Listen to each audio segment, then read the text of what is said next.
Welcome back to Anime Realm. This is my recap for the anime The Brilliant Healer's New Life in the Shadows. If you enjoy my recaps, please think about subscribing. The story opens with a girl named Lily softly rousing our protagonist, Xenos, from his slumber. As he groggily blinks away the remnants of sleep, Lily is already in the kitchen, calmly preparing tea as if this quiet morning ritual is something they've shared 100 times before. We then quickly learn that in this world, a first-rate healer isn't just someone who mends wounds, they're someone with the power to reshape the world itself. In the kingdom of Herzith, healers play a key role in the country's rise, their influence so great that they've helped write the very history of the nation. Healers are deeply respected, having earned their status through decades of advancing the kingdom's reach. Most of them gather at the Royal Medical Institute to study, master complex healing magic, and earn their licenses before officially beginning their careers. But not all of them follow the traditional path. Somewhere in this kingdom, there's one healer who has no degree, no formal training, and no license, and that's Xenos. We then jump to a scene where Xenos is finishing up with a patient. After the treatment, the man pays and thanks him sincerely. Xenos just shrugs it off, telling him that as long as they can afford the price, he'll heal anyone. Once the man leaves, Lily asks if he's heading out for house calls today. Xenos confirms that he is, but promises to be back by nightfall.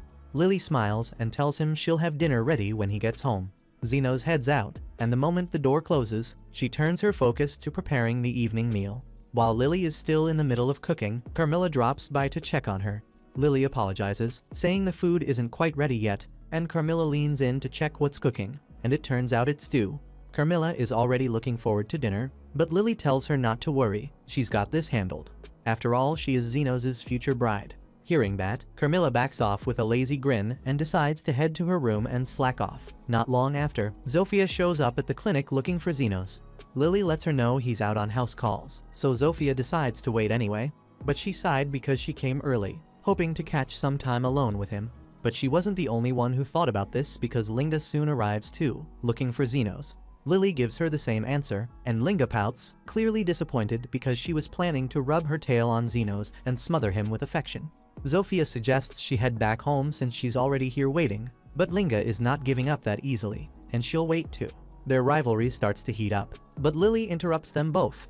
Calm but firm, she reminds them it's her job to wait for Xenos, not theirs. Then right on cue, Lo crashes the door open like she owns the damn place, and says that she's here to have some fun with Xenos. Lily also gives her the usual update, but tells her to fix the door she broke first before she enters. Lo does, and once she steps inside, she is surprised to see everyone already gathered. She looks around and jokes that maybe it was Lily's cooking that pulled them all in. But the others shoot that idea down quick, and they make it clear that she's the only one who'd show up for food. Later, we see that Lily is near the end of her cooking, and with a small smile, she adds her secret herb mixed into the stew. She then turned to the others and told them they'd all wait for Xenos before starting dinner, inviting them to join in as well. They agreed without hesitation, and Lily looked forward to eating together. But just before taking a seat, she headed out to grab the laundry drying outside, leaving the others with the smell of stew lingering in the air, and it was driving them crazy. Lo and Linga exchanged one look, that kind of look that said, "Just a taste won't hurt," and within seconds, they were in the kitchen, spoons in hand.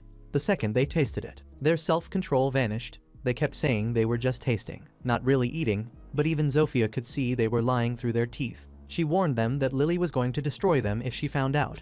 But after one whiff of that stew, even she couldn't hold back. Outside, Lily was humming quietly, folding laundry under the afternoon sun, completely unaware of the culinary crime scene unfolding in her kitchen. Then we see that the girls realize that the stew has been entirely devoured, so they start blaming one another for finishing it all. And in a moment of panic, they decide to pretend they don't remember what happened. Realizing that denial won't solve the problem, they agree to make another meal instead. Zofia suggests they start fresh by adding new ingredients to the pot. But right then, Lily walks in and catches them mid-whisper, hovering around the pot like a bunch of thieves. Cut to the dinner table, and the girls sat there stiff as statues. Lily didn't yell. She didn't have to. Her glare did all the talking. When she calmly asked what happened, they crumbled fast. One blamed the smell, another said her hands moved on their own, and they all started bickering again. Seeing this shit show, Lily grows upset and warns them that if they continue to bicker, Xenos will be furious. She laments that she wanted to enjoy a meal with Xenos and the rest of them in peace, and the girls quickly apologize, promising to help her with the cooking.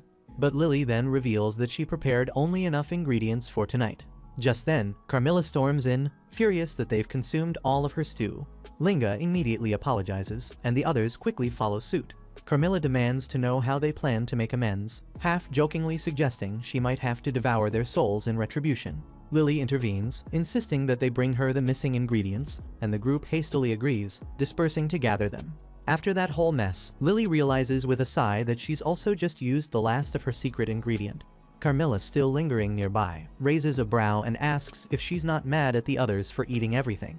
Lily shrugs it off, saying she's not that angry, and Carmilla just stares at her like she's some kind of saint. Carmilla even adds that if they had devoured not just her stew, but also her wine, she might have cursed them. Lily just laughs nervously, not entirely sure if Carmilla's joking, but then her mind wanders if she'll even be able to cook dinner again before Zenos returns. Meanwhile, over in town, Zenos is walking through the streets when he spots a demi-human girl clutching her stomach in pain.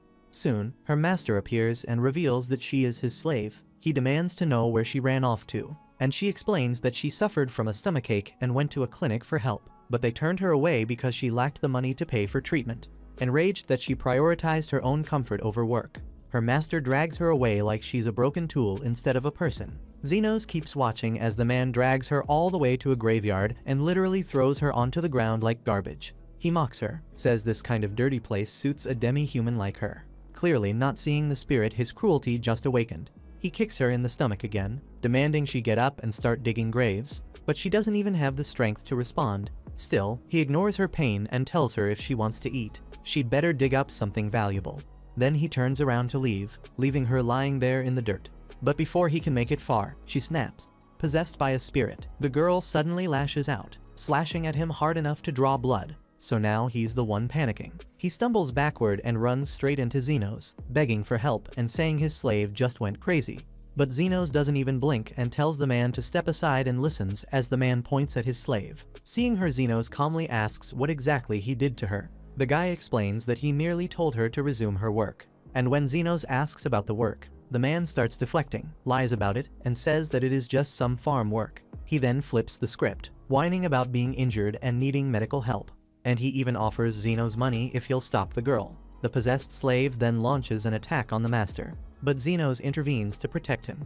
He questions the slave, asking why she's so angry. In response, she hurls stones at him, which he deftly dodges. Impressed by his agility, the noble urges Zenos to kill the slave, but Zenos refuses, insisting that his duty as a healer is to preserve life. The noble admits he is a man of high status and warns that if this chaos continues, he will eventually meet his end, and he plans to buy a new slave if she dies anyway. Undeterred, Zenos vows that he will save every life he can, firmly committed to his calling as a healer. The slave then lunges at him, hurling a large boulder, but Zenos, drawing on some mysterious enhancement, shatters it with his bare hands. The noble, watching in disbelief, wonders what kind of healer could possess such strength. The slave immediately resumes her attack with lightning speed, making Zenos doubt that she's just any ordinary demi-human. She slashes at him with her claws, but he manages to fend her off with a protective barrier, only to notice that the force of the blows has left her badly injured. Despite her wounds, the slave keeps moving, her every motion fueled by pure, unbridled hatred, and it dawns on him that she must be possessed. Moving closer, Zenos braces himself as she sinks her teeth into him. In that surreal moment, he's startled by the thought that ghosts can not only possess, but even engage in casual banter, or at least that seems to be the case. Determined, he channels his healing magic to mend her injuries while simultaneously exorcising the malevolent spirit that has taken hold of her. As he works, he can't help but wonder what kind of farm work would lead someone to be so vulnerable to ghostly possession. Once the exorcism is complete, he mutters that he's done for the day. The noble is taken aback when he sees that Zenos has easily healed the slave's crushed foot. Desperate, he begs Zenos to save him too, reminding Zenos that he is a healer. Zenos calmly replies that his work for the day is done and that he'll have to do it tomorrow, to which the noble retorts that by then he'd already be dead. Undeterred, the noble insists on immediate treatment, and Zenos warns him that the price will be steep. The noble scrambles through all the money he has on hand, insisting it should be enough, but Zenos shakes his head and says it's not. The noble grumbles that the fee is already higher than market price, adding that he won't go unscathed if Zenos charges illegally. But Zenos tells him that he is an unlicensed healer. The noble is taken aback to learn such healers exist, and Zenos dryly comments that it's a shady business, much like grave robbing. The noble tries to play dumb, but Zenos sees right through him and declares that the remainder of the fee will come in the form of the slave's documents. The noble seems indifferent and accepts this deal, then departs after being healed. After the noble leaves, the slave slowly awakens. She's startled to see Zenos hovering over her, and her stomach still churns with pain. She asks him who he is, and he bluntly reveals that he is Zenos and that he just bought her. He then asks for her name, and she murmurs that it's Tylee. Zenos orders her to remove her clothes, explaining that he's spent a lot of money on her and needs to check her physical condition thoroughly. Tylee hesitates for a moment, but understanding she has no choice, so she complies. As Zenos examines her, he notices that her bile duct is blocked with gallstones and severely inflamed. Zenos then reveals that he had suspected this, and he also observed that she has symptoms of jaundice, so he followed her. He heals her in seconds, and she asks him what he just did. Calm as ever, he replied that he'd opened up her abdomen, removed the gallstones, and closed it back up. She's shocked because there is no chanting, no magic sigils, and somehow, no scar at all. He acted like it was no big deal, saying any healer could pull it off, but she didn't let that slide and told him straight that no, they absolutely couldn't. Tylee then thanked him from the heart, still unsure how she could possibly make it up to him. That's when he mentioned he had a task for her. She didn't even hesitate and told him she was ready to do whatever it takes to return the favor. So he handed her a drawing of a herb and asked if she could locate it. She said she could, told him to come along, and not long after, we see her finding the exact herb for him. It turns out to be the same one Lily had used earlier in her cooking. He thanked her for it, but she brushed it off, saying it was easy, and honestly she'd thought he was going to ask for something completely different.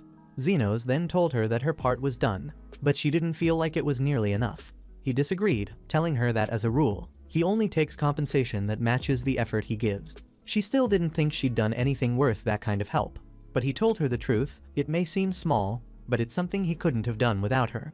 Then without waiting, he tore up her contract and told her she was free to choose her own path now. She admitted she didn't know what that path was yet, but she would figure it out, and when she did, she'd come back and let him know.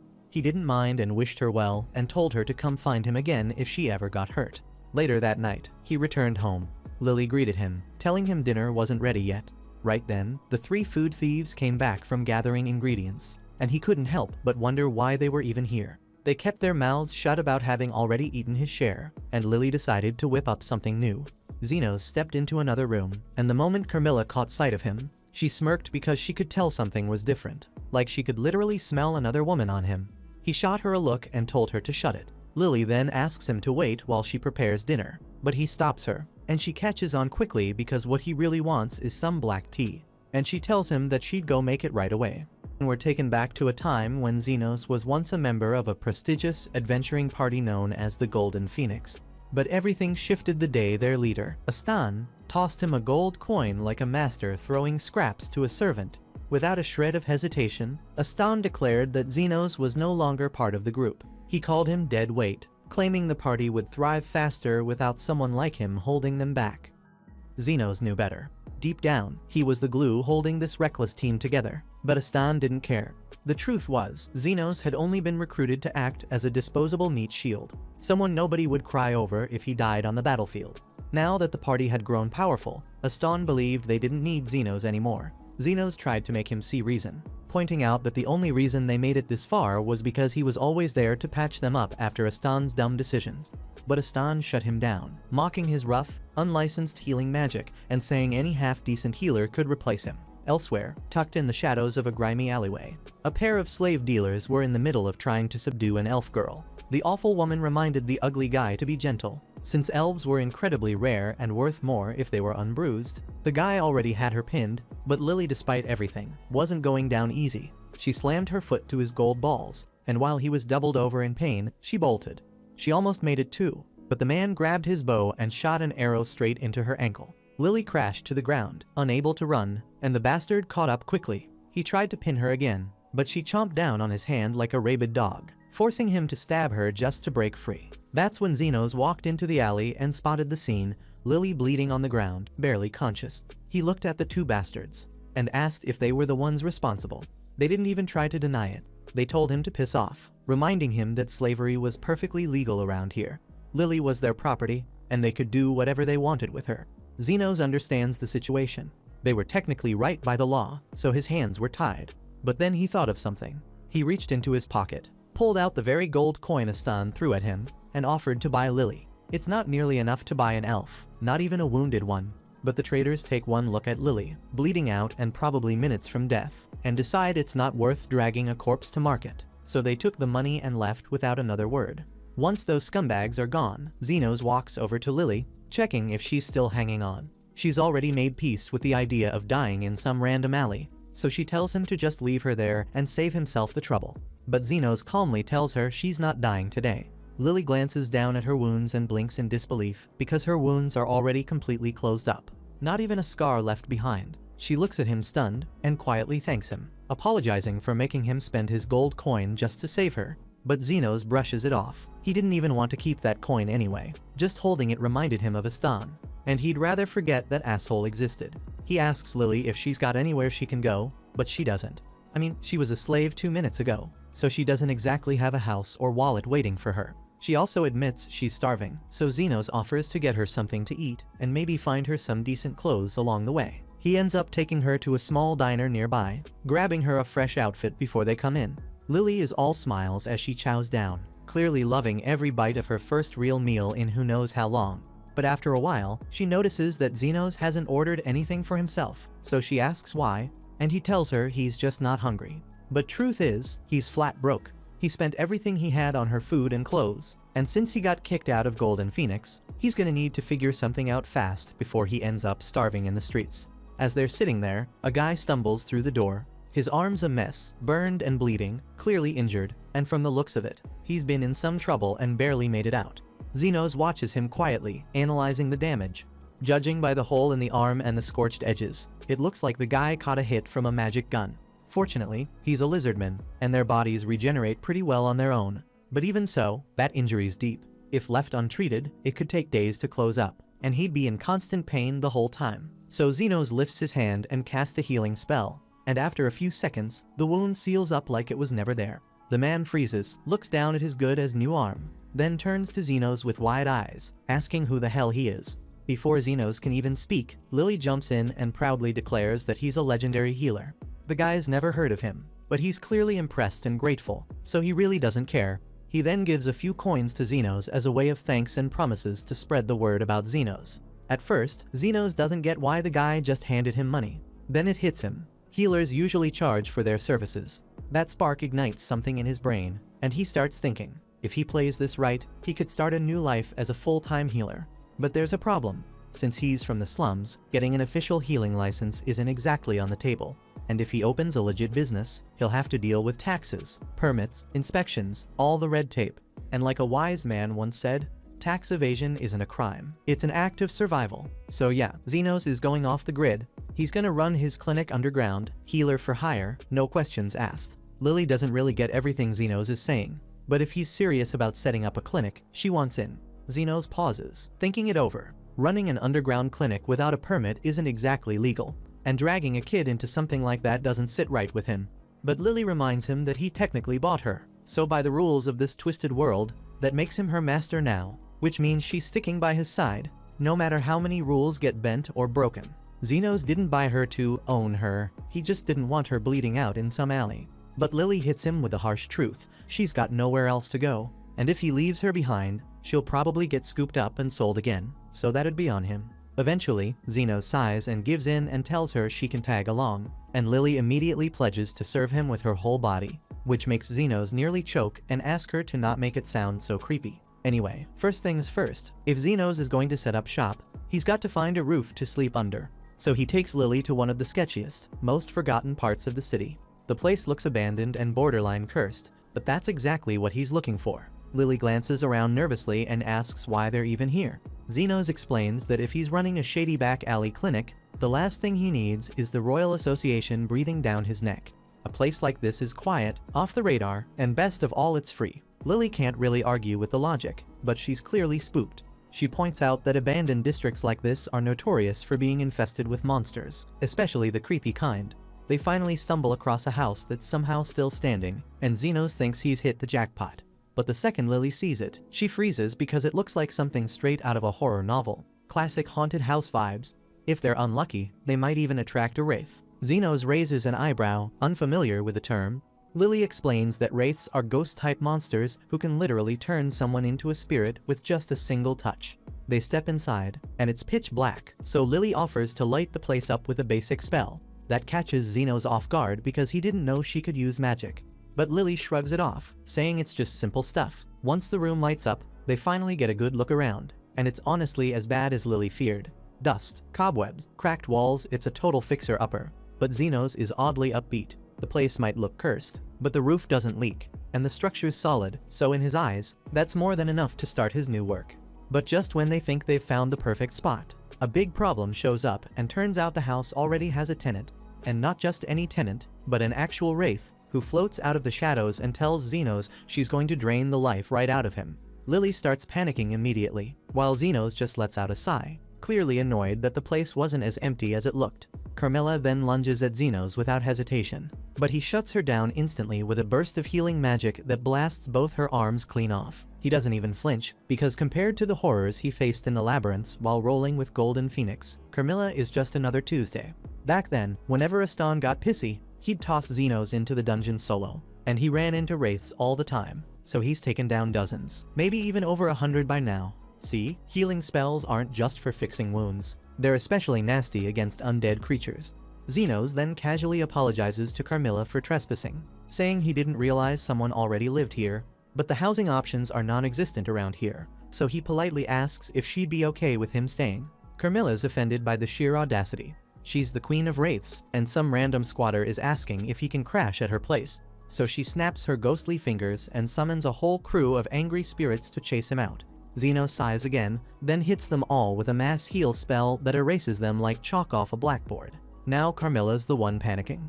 She seriously underestimated this guy, and she's halfway convinced he could just exorcise her out of existence if he wanted to. But Zenos explains that he's not here to fight. He just needs a place to live and treat patients.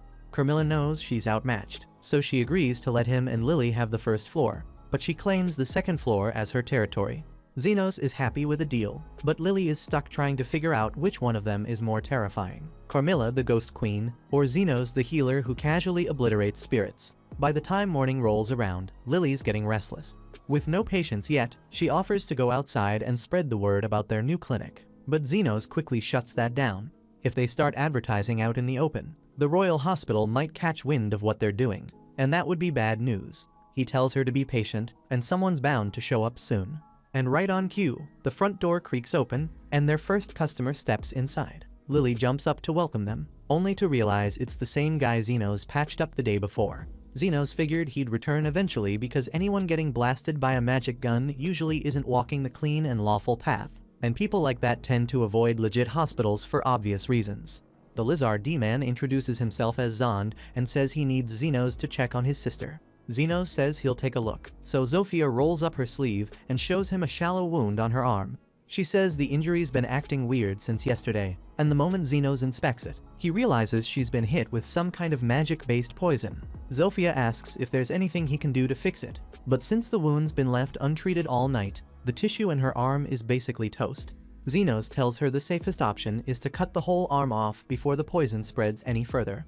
Zofia's not thrilled to hear that, but she takes it like a champ. She asks how much it'll cost to have the procedure done. Zenos tells her the price is a flat 1 million when. Zond flips out the second he hears that. Furious that Zenos would charge that much for just chopping an arm off, he's ready to throw down, but Zofia tells him to chill and decides to negotiate instead. She tries to pull rank, asking if Zenos really wants to overcharge someone like her, Zofia the Tornado. She runs one of the 3 major gangs in the area, and Zenos knows exactly who she is. Even so, he's not backing down. He doesn't do charity work, especially not when regeneration magic is involved. That catches Zofia off guard because she's never heard of any healer who could regenerate a whole limb. Zenos is just as confused, since he assumed limb regeneration was basic stuff. He taught himself healing magic, so he never really figured out what's considered normal. But that's beside the point, and he asks Zofia if she wants to proceed. Zofia gives him the green light, so he has her lie down and gets prepped for the operation. He conjures a magic scalpel, essentially a blade made entirely of condensed energy. Zofia is a little concerned because she's never seen anything like that before, but Zenos reassures her it's razor sharp, completely sterile, and ideal for surgery, and again, he's surprised other healers don't use it. He gets to work, numbing the area with a steady stream of healing magic. Once it's dulled enough, he slices off the infected part and shifts his focus to growing a new arm. His hands glow brighter as he ramps up the spell's intensity, rebuilding the entire limb one layer at a time, from bone to skin. Zofia stares at her freshly regenerated arm in disbelief. She flexes her fingers and is stunned it feels completely natural. She admits Xenos definitely earned his asking price, and as a bonus she offers to send any injured members of her crew his way from now on. And Xenos has no objections, as long as they're paying like everybody else. In the days that follow, Xenos starts getting flooded with patients from the Lizardman faction, and seeing how tired he looks, Lily decides to make him some tea to help him relax. Xenos thanks her for being thoughtful, but he notices that she brought 3 cups instead of 2, so Lily explains that the third one is for Carmilla. Xenos doubts she'd be interested in joining them downstairs, but to his surprise, Carmilla actually has a soft spot for tea. While sipping in relative peace, Lily asked Xenos if he had any clue why the Lizardmen kept ending up in such rough shape. Based on the injuries he's treated, Xenos figures there's some kind of turf war going on between rival groups. And right on cue, the front door gets kicked in. A pack of werewolves storms into the clinic, and their leader Linga wastes no time announcing that she's here to kill Xenos. She's been clashing with the Lizardmen for days, but no matter how many of them she wounds, they keep bouncing back. So now, she wants to cut off their recovery at the source. Xenos calmly tells her that he doesn't work for any faction, and would prefer not to turn his clinic into a battlefield. But Linga doesn't care, and she already gave the command to attack. Her crew rushes in, but thanks to Xenos' defensive magic, nothing they throw at him even leaves a scratch. So it's like their attacks bounced off him like pebbles hitting a brick wall. Realizing she can't hurt him directly, Linga decides to trash the clinic instead. But it's a damn bad move, because this place isn't just Xenos' clinic, it's also Carmilla's house. And if there's one thing Carmilla won't tolerate, it's people messing with her home. The second the werewolves catch sight of Carmilla, every ounce of bravado drains from their face because no one in their right mind wants to fight a wraith, let alone the Queen of Wraiths. Carmilla was seconds away from turning them all into spirit dust, but Xenos stepped in. He asked her to spare them. After all, this was still a clinic, not an execution site, and as long as they cleaned up the damage they caused, he was willing to let it slide. Carmilla gave them a death glare, but eventually agreed and floated back upstairs. Seeing how even the Queen of the Wraith obeyed Xenos, Linga's entire tone flipped. She dropped to her knees, begging for forgiveness, promising to repair the damage and keep her people in check. The very next day, an orc shows up at the door with a message. Lo, the leader of the orc faction, wants to meet with Xenos personally. Xenos knew this kind of mess was only a matter of time, especially after he'd already taken care of 2 of the major slum leaders. Lo was the top dog among the orcs and ogres, running the whole scene, and she'd raked in a ton of cash just by smashing through magic stone mines with nothing but brute strength. Dealing with her wasn't exactly ideal, but on the bright side, once he sorted things out with her, nobody would dare mess with his clinic again, so might as well get it over with now. Before heading out though, he paused to ask the orc if Loa was reasonable enough to actually talk things out. The orc assured him Loa was the wisest, most dignified person he'd ever meet, which sounded promising, but it made Xenos wonder why Loa didn't just come herself. When he asked, the orc explained that she couldn't actually move right now. That definitely didn't sound good, so Xenos wasted no more time and followed him straight to Lo. They ended up inside a cave, where Xenos was finally introduced to Loa. She greeted him warmly enough, but before he got started, Xenos asked her how she even found out about him in the first place. Loa casually mentioned that the lizardmen and werewolves couldn't stop running their mouths about some top-secret healer they weren't supposed to mention to anyone. Clearly, his days as an underground healer weren't lasting long at this rate, but he'd worry about that later. Lo had heard Xenos could heal any injury for the right price, and she wanted to see for herself if he really lived up to the hype. He walked over and raised his hand towards her, prompting Lo to ask what exactly he was doing. Xenos explained he couldn't see any obvious external injuries, so he was scanning her insides to check for internal damage. She seemed pretty surprised, since most healers apparently didn't know how to do that, but Xenos figured it should have been standard practice. After all, how the hell else could anyone treat a patient properly? Once Xenos completed his scan, he quickly noticed something off. There was a lump deep in her stomach radiating mana, which suggested it was probably a mana stone. Lo confirmed his guess and explained this wasn't just any stone, it was enchanted with explosion magic. So if she tried to move even slightly, the whole thing might blow up.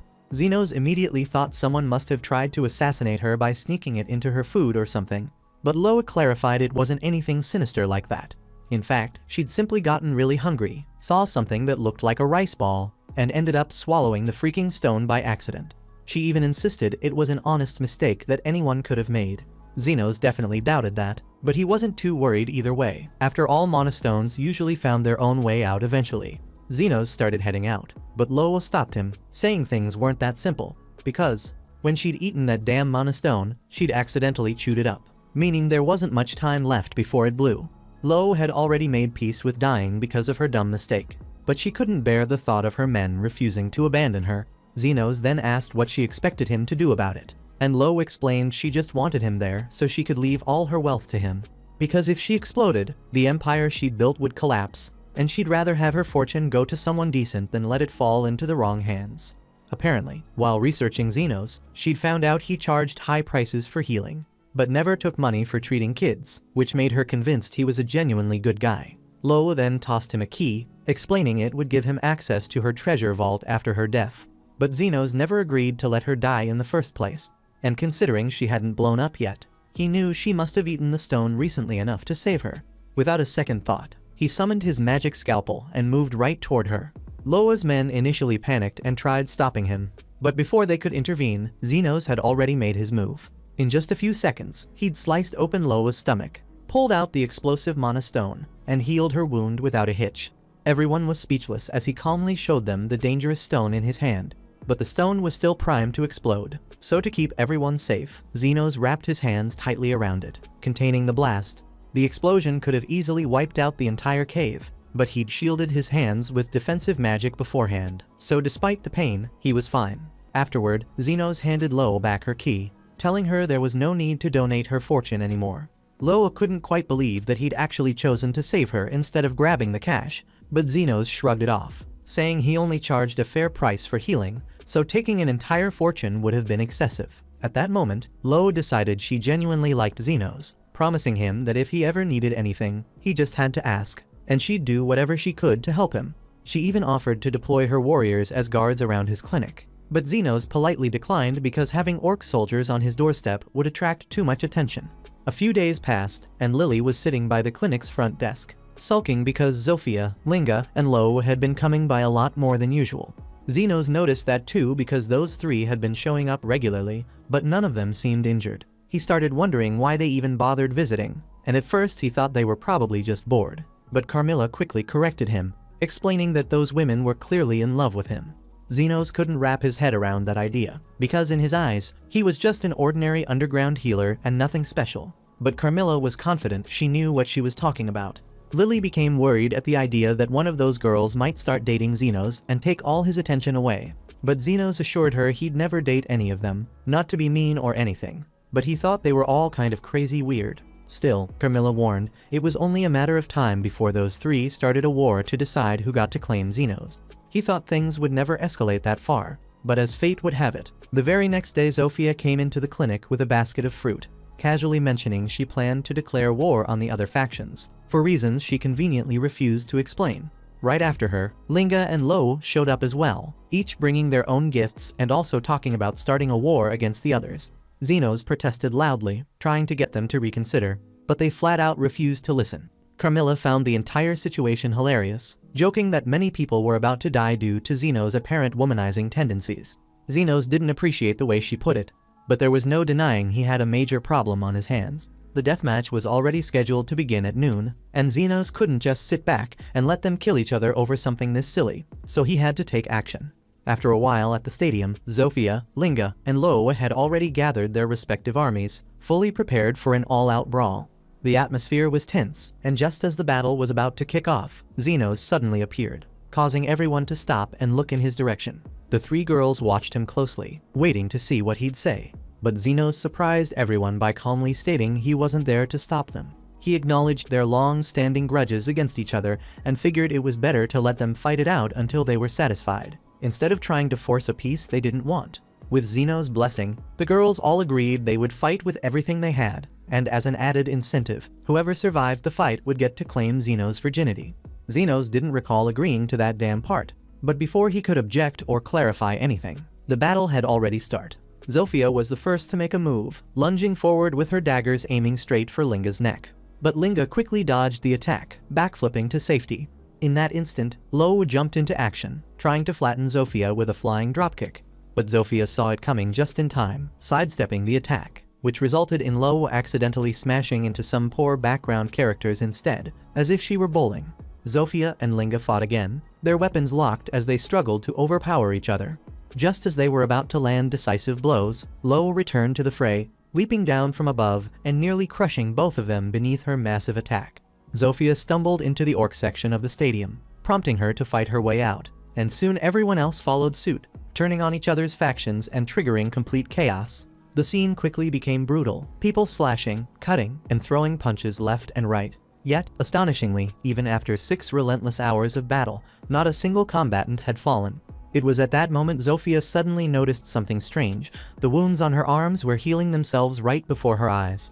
Everyone paused, bewildered, until Xenos finally spoke up and explained he was responsible. He told them plainly that he'd agreed to let them have their little death battle, but he never once said he'd let anyone actually die. After all, they were still his patients, and he wasn't going to let any shit happen to them. Zofia felt silly for not realizing Xenos' involvement sooner, but none of them had ever imagined a healer could heal so many people simultaneously, let alone continuously over 6 hours straight. The girls finally understood the point Xenos had been trying to make. Their fight would literally never end as long as he was there to keep healing them. If they couldn't find a way to get along, they'd be stuck in an endless cycle of pointless conflict. And just to be clear, he reminded them, he planned on billing each of them for every hour he'd spent healing. Realizing how foolish they had been, the 3 girls finally agreed to set their differences aside, so they promised to maintain peace among their factions. But as far as fighting over Xenos went, they were still determined.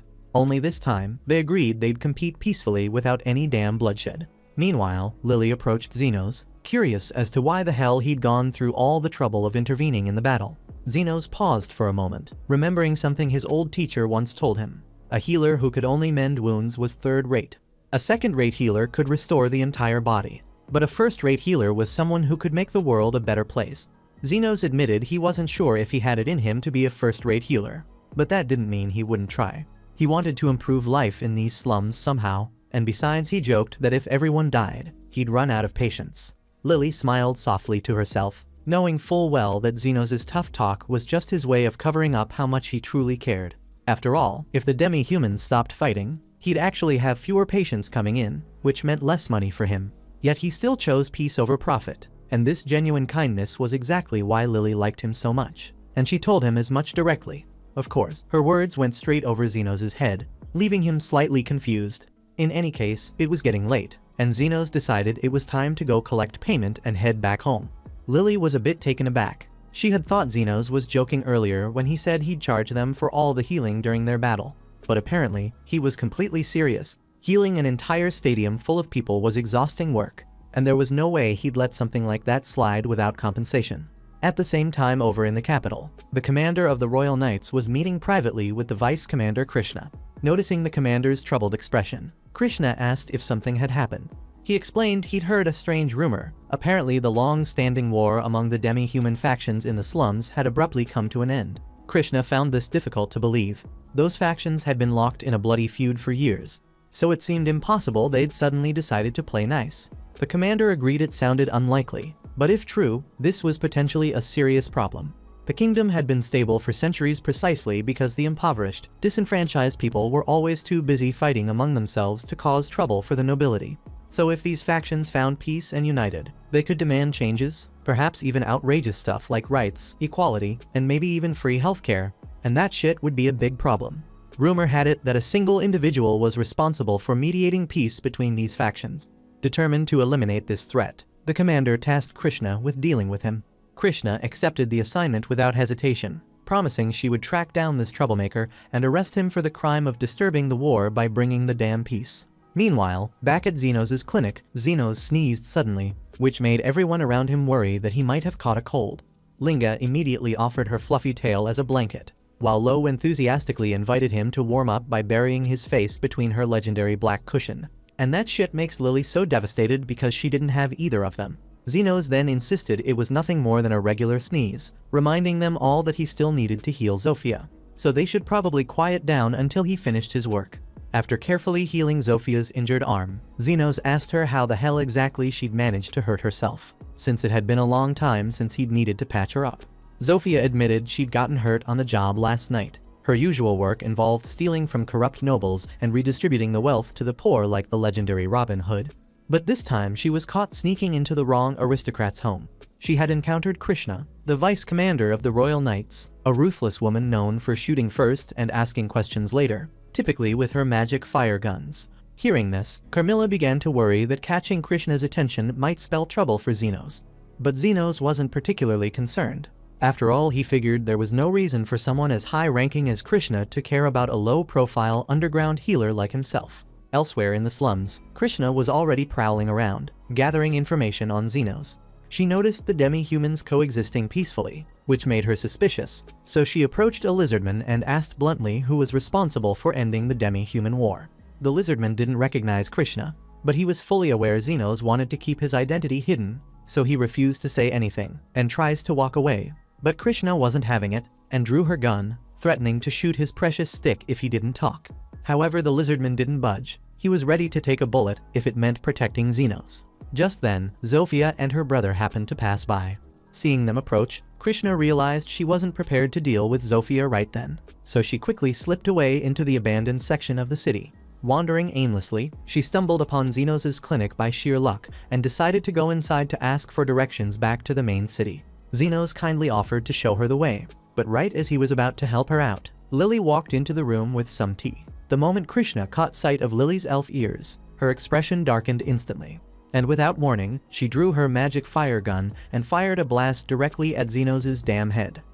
Lily just can't wrap her head around how the hell Krishna could straight up shoot Xenos in the damn head out of nowhere. But Krishna holds her ground, claiming she had every reason to do it.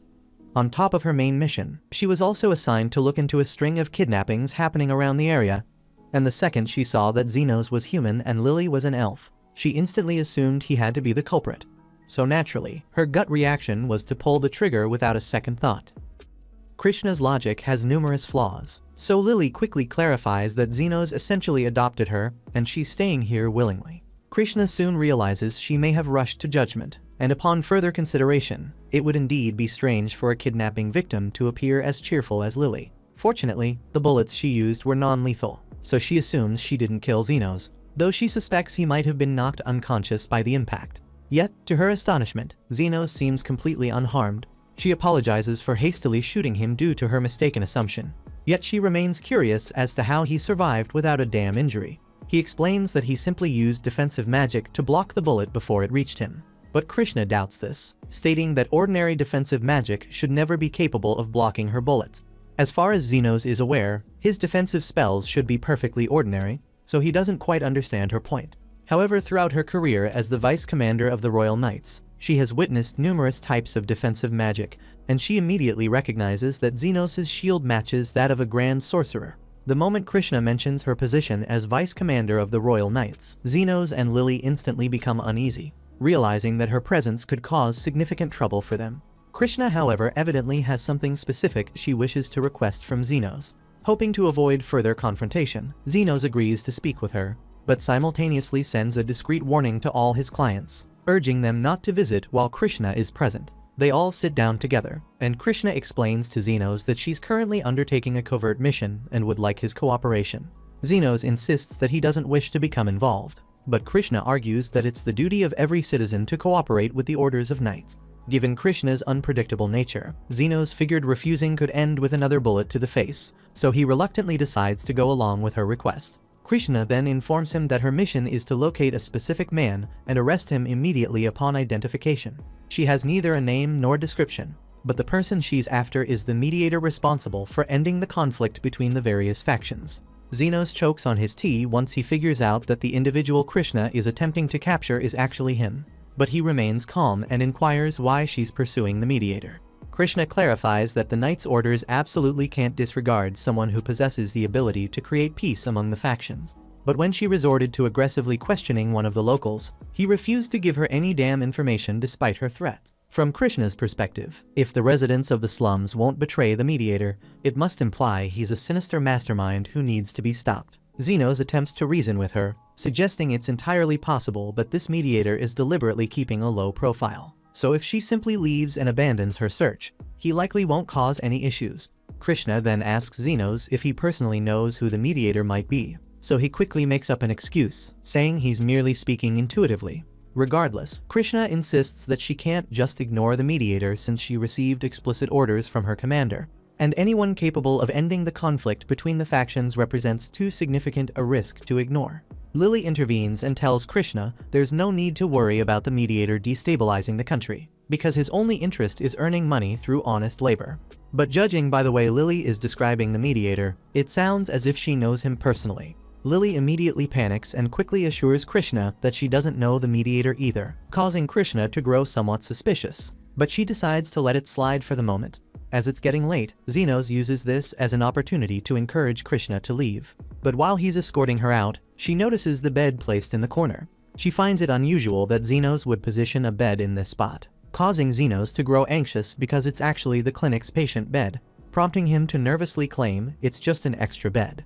Upon hearing this, Krishna promptly asks Xenos if he'd be agreeable to letting her use it. She's been struggling to secure a base of operations within the slums, so she'd greatly appreciate it if Xenos allowed her to stay here until she finishes her assignment. Of course, she's more than willing to compensate him for the lodging.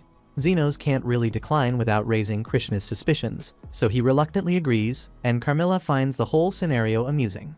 Lily then prepares some green tea for their new guest, but Krishna struggles with hot beverages, so she begins blowing on it to cool it down. Lily remains envious that yet another woman has appeared, vying for Xenos' attention away from her. So, to prove her dominance, she sits directly on Xenos' lap and asks him to stroke her head like usual. Xenos complies with Lily's request, but he's slightly puzzled by her sudden demand, prompting Carmilla to approach and inform him that Lily is feeling jealous. Xenos is caught off guard because Carmilla suddenly whispered into his ear while she was invisible, but she's just really intrigued by all the drama going on. Lily is determined not to let Krishna take away Xenos' attention, so she becomes even more affectionate with him than usual, asserting her dominance. However, Krishna doesn't seem to give a damn and just keeps blowing on her tea like nothing's happening. But eventually, Lily dozes off, so Xenos gently tucks her into bed and heads back to the living room to continue his conversation with Krishna. He fills her in on the whole story about how he rescued Lily from the slave trader, adding that those scumbags were part of an illegal trafficking network operating around here. And that explains why Krishna was so quick to pull the trigger earlier. But sadly, Xenos doesn't have any real intel on the traffickers themselves. Changing the topic slightly, Krishna brings up something she's been curious about.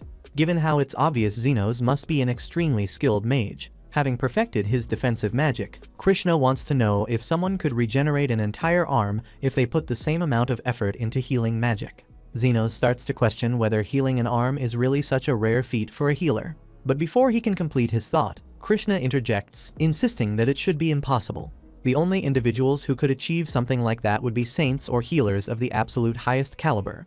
Confused about why she is bringing this up, Xenos asks Krishna for an explanation.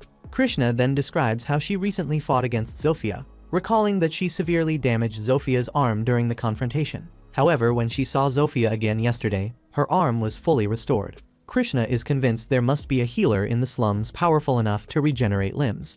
And if that's the case, it would make sense for someone like that to have serious influence over the faction bosses.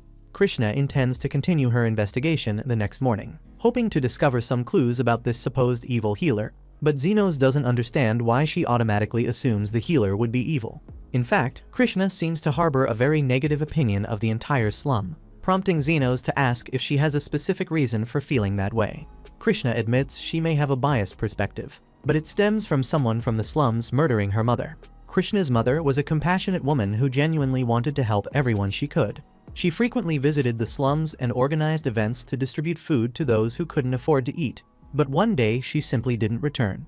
Ever since then, Krishna lost the ability to laugh or even show a slight smile, which is one of the reasons people started calling her the Iron Rose. And according to the accounts of witnesses, Krishna's mother was murdered and robbed for her wedding ring, and learning this completely shattered Krishna. Her mother had saved countless lives from starvation, yet no one stepped forward to save her in her time of need. This tragic event motivated Krishna to join the Knight's Order and become an unstoppable hero who could deliver justice to the criminals living within the slums. The following day, Krishna leaves to continue her investigation, allowing Xenos to resume treating his patients. Zofia visits the clinic with a minor injury on her arm and asks Xenos to examine it.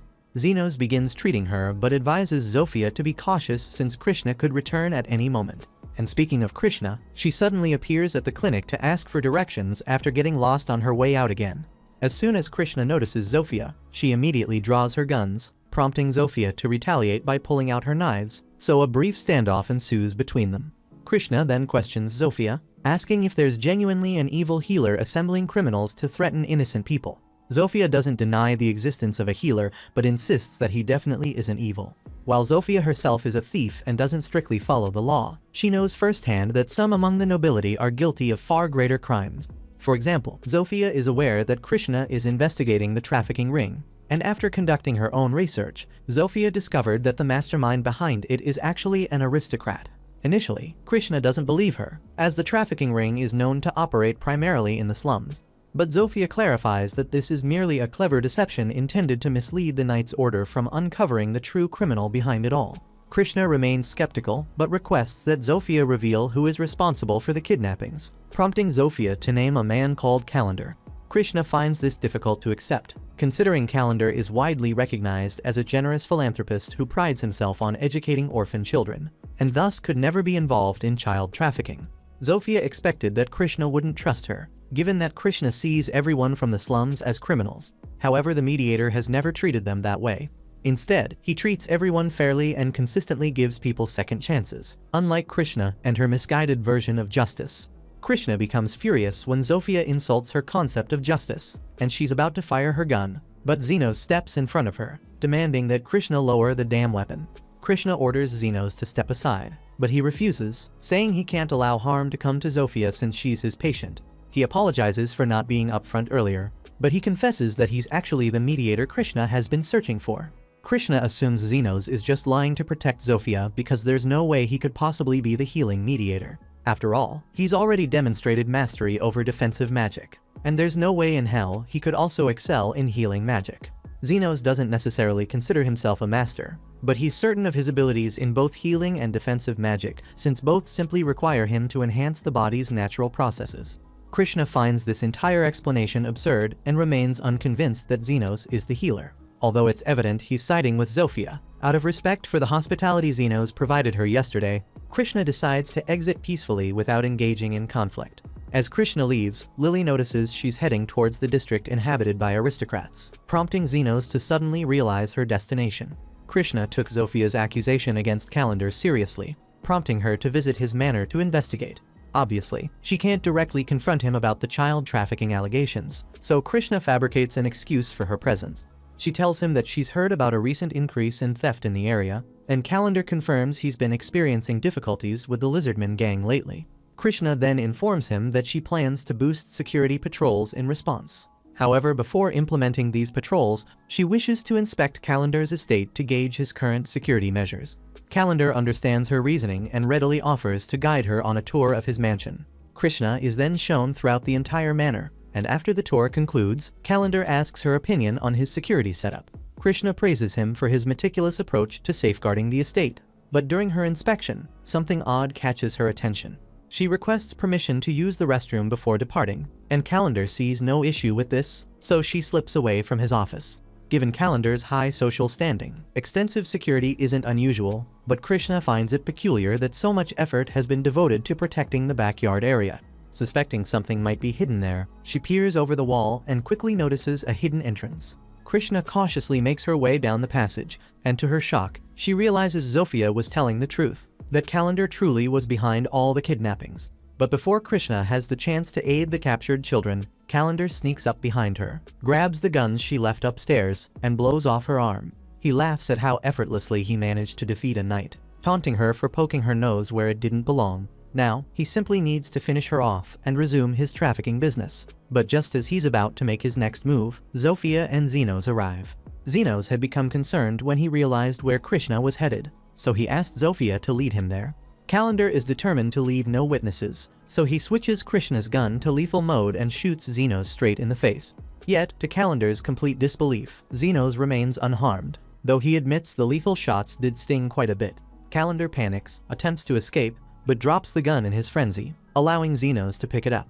Calendar immediately begins begging for mercy, and luckily for him, Xenos has a strict no-kill policy. However, Xenos doesn't have any rules against causing pain. so he switches the gun to non-lethal and fires directly at Calendar's head, knocking him out. He quickly moves to Krishna's side, but she weakly tells him it's pointless because her arm is gone and a large portion of her stomach has been blown away. She's accepted her death, but Xenos reassures her she'll be alright, though he's definitely going to charge her heavily for his services, so she should brace herself for a damn expensive bill.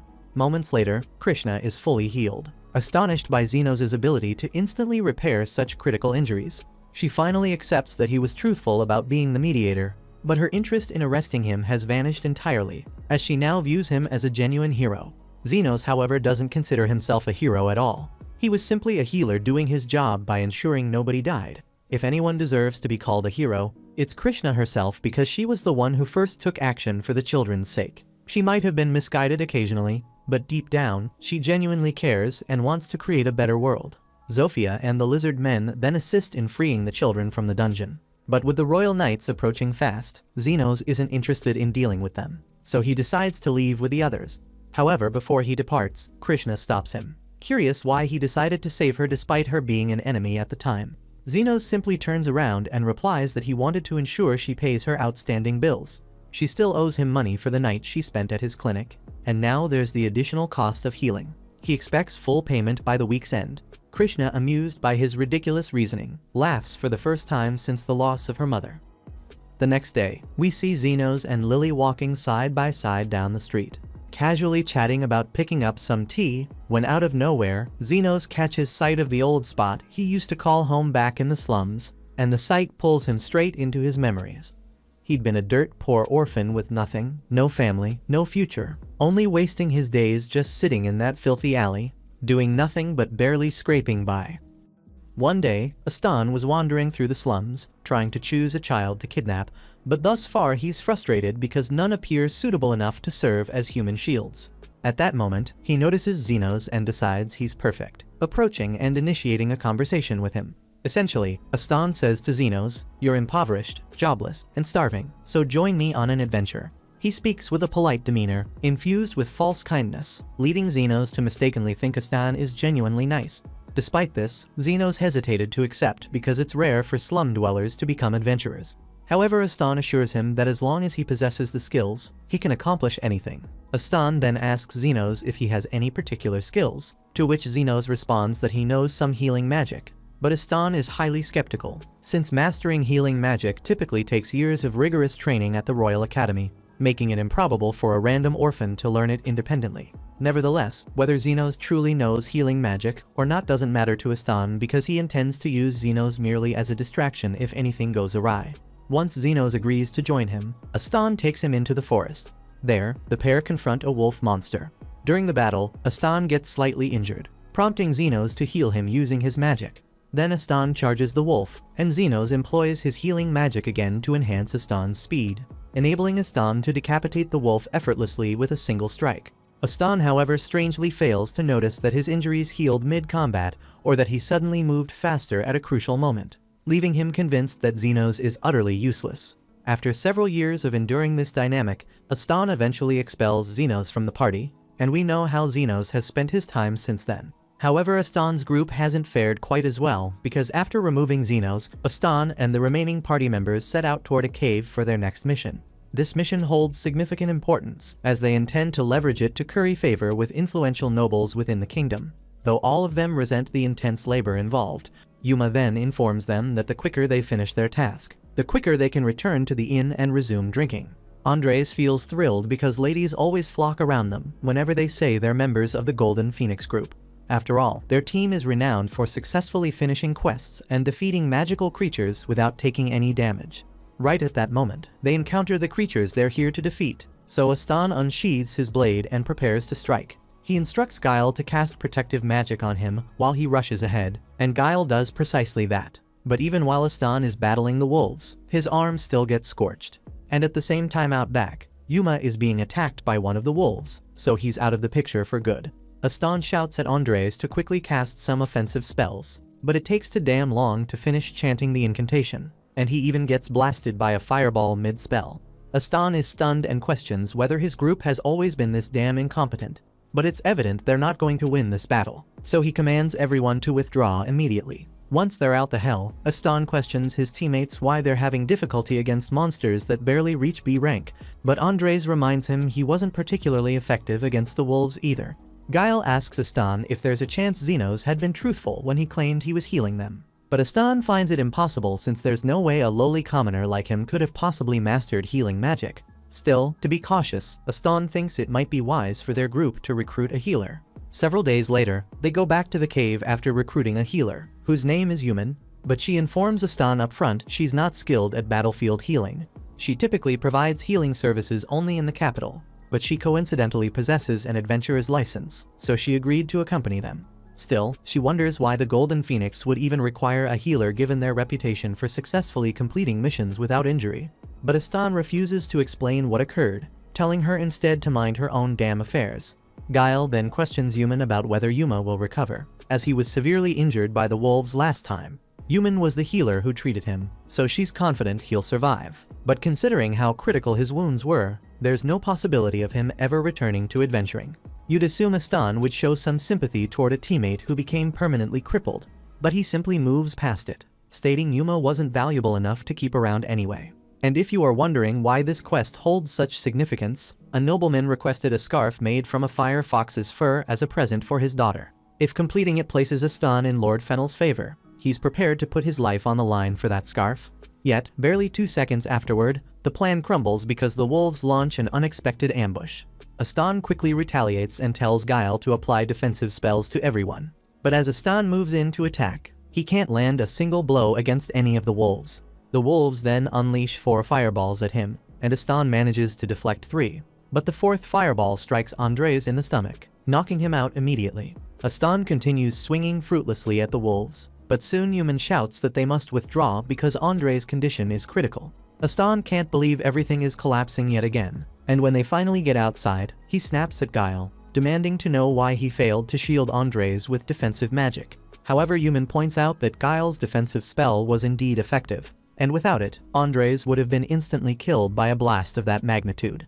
Aston impatiently demands that she heal Andres right away, but Human informs him that's impossible, as only top-tier healers or saints possess the capability to instantly heal such severe wounds without proper preparation. Unless they rush Andres to a medical facility immediately, he won't survive. Some time later, Aston speaks with Lord Fennel's servant, who informs him that Lord Fennel is extremely disappointed. Aston desperately asks for another opportunity, certain he can secure the fur for the scarf if given one more chance, but the nobleman's daughter's birthday has already passed, making the whole matter pointless. And the real reason behind Lord Fennel's dissatisfaction isn't merely that Golden Phoenix failed the quest. It's because Aston repeatedly promised he'd succeed. Had Aston simply informed Lord Fennel earlier that the mission couldn't be accomplished for any reason, the Lord would have understood and chosen a different gift for his daughter. But that's not what Aston did, so for a brief moment, Aston tries shifting the entire blame for this disaster onto Xenos. However, he soon recalls he never formally registered Xenos as part of the party, so officially speaking, Xenos was never recognized as a member, meaning he can't be held accountable for anything. Swallowing his pride, Aston bows his head low, forced to apologize for the entire fiasco, and he seethes inside, hating every second of having to lower himself before a servant. Aston then vows he'll find a way to make amends, but Lord Fennel's servant questions how exactly he'll accomplish that considering half his group is already nearly dead. Aston confidently replies that he intends to recruit replacements to offset their losses, and the next time Lord Fennel entrusts them with a task, he'll ensure its successful completion. Afterward, Lord Fennel's servant departs, though Guile asks Aston if making such promises is really a wise move. After all, they currently have no prospects on capable recruits, and there's no possible way for them to undertake missions with just 2 remaining members. Aston tells Guile there's no need for concern, as he already has something in mind. Even though Aston still doesn't believe Xenos holds much value, he can't deny the team functioned much better while Xenos was with them, so Aston plans to simply bring him back. He's convinced Xenos would jump at the chance to rejoin Golden Phoenix, despite how poorly he'd been treated previously. The following day, Aston and Guile enter the slums searching for Xenos. But since they have absolutely no damn idea where to begin, Aston suddenly gets a brilliant idea. He decides to employ the 3 faction bosses to help locate Xenos, confident they'll agree because low-class scum like them will do practically anything for cash. A short while later, he has a lizard man guide him to Zofia, saying he's interested in hiring her services. Zofia isn't particularly enthusiastic since this interferes with her daily clinic hours, but she's at least open to hearing out a paying customer. Aston introduces himself as the leader of Golden Phoenix, explaining to Zofia that he's searching for a man named Xenos, who arrived in the slums around 2 months prior. At first, Zofia can't believe what's being said, since Xenos had informed her all about how Aston kicked him out of Golden Phoenix, which had already seemed foolish. But she never imagined Aston would be stupid enough to go searching for Xenos afterward. She tells Aston to leave immediately, because Xenos has far more important things to occupy his time than dealing with him. And quite honestly, even looking at Aston makes her sick. Aston becomes offended, briefly thinking about attacking Zofia, but quickly realizes he'd get thoroughly beaten if he tried anything, so he decides to back down. After Zofia refuses to assist him, Aston decides to approach Linga's faction instead. But the moment she realizes who Aston is, she immediately tells him to leave. Aston is shocked to learn Linga also considers herself Xenos' friend, and just in case he's considering making trouble, Linga reminds Aston that if she wanted, she could easily kill him 3 times over before he even had a chance to blink. Aston then attempts approaching Lo for assistance, but like the others, she promptly tells him to go screw himself. She also threatens that if she ever hears he's been bothering Xenos, she'll personally crush his skull between her thighs. Aston and Guile immediately exit Loa's cave, and Aston struggles to believe that all the faction bosses care about Xenos this much. He tries convincing himself they must be referring to some other individual named Xenos, because there's absolutely no chance the Xenos he remembers could have such influence in this place. Speaking of Xenos, Guile coincidentally spots him walking along the street with Lily. Lily and Xenos just completed their shopping errands for the day and were preparing to return home when Aston suddenly calls out to Xenos. Xenos is startled to encounter Aston and Guile again, but he's not exactly thrilled to see them, so he begins walking away.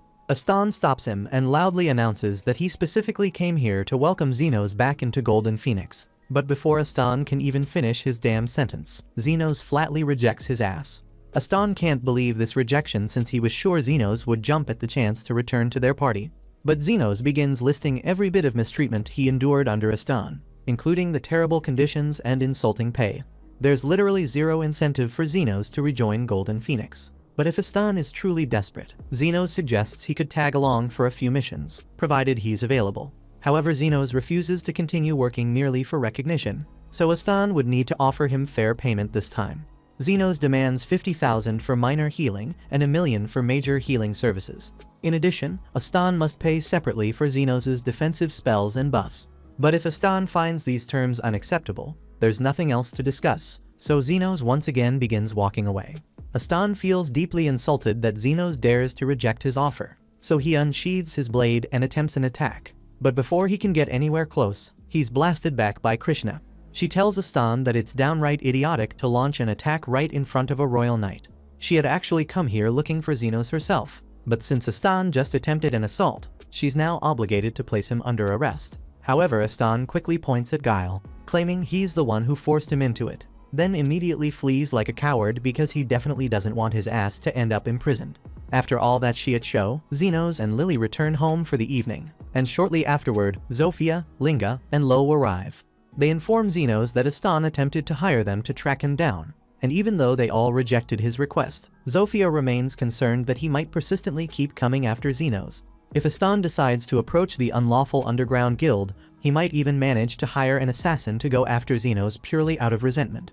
However, hiring assassins typically requires substantial funds, and considering Aston was desperate enough to seek out Xenos personally rather than recruit additional party members, he's most likely broke. Despite this, Zofia is still uneasy, as she's heard unsettling rumors about a mysterious figure known as the Guide from the Underground Guild, who accepts assignments for free under specific circumstances. Thus, if Aston somehow convinces the Guide, it might spell serious danger for Xenos. Some time later, Xenos finds himself unable to sleep because of all the tension caused by encountering Aston again, prompting Carmilla to come downstairs to keep him company for some reason, since she's concerned about him. While she's there, Carmilla asks Xenos if it's actually true that he learned healing magic in the slums, prompting Xenos to explain that he initially tried resurrecting a corpse, after which healing magic simply came to him naturally. Carmilla remarks that resurrection magic is forbidden, but in Xenos' defense, he genuinely had no damn idea about the ban when he first experimented with it.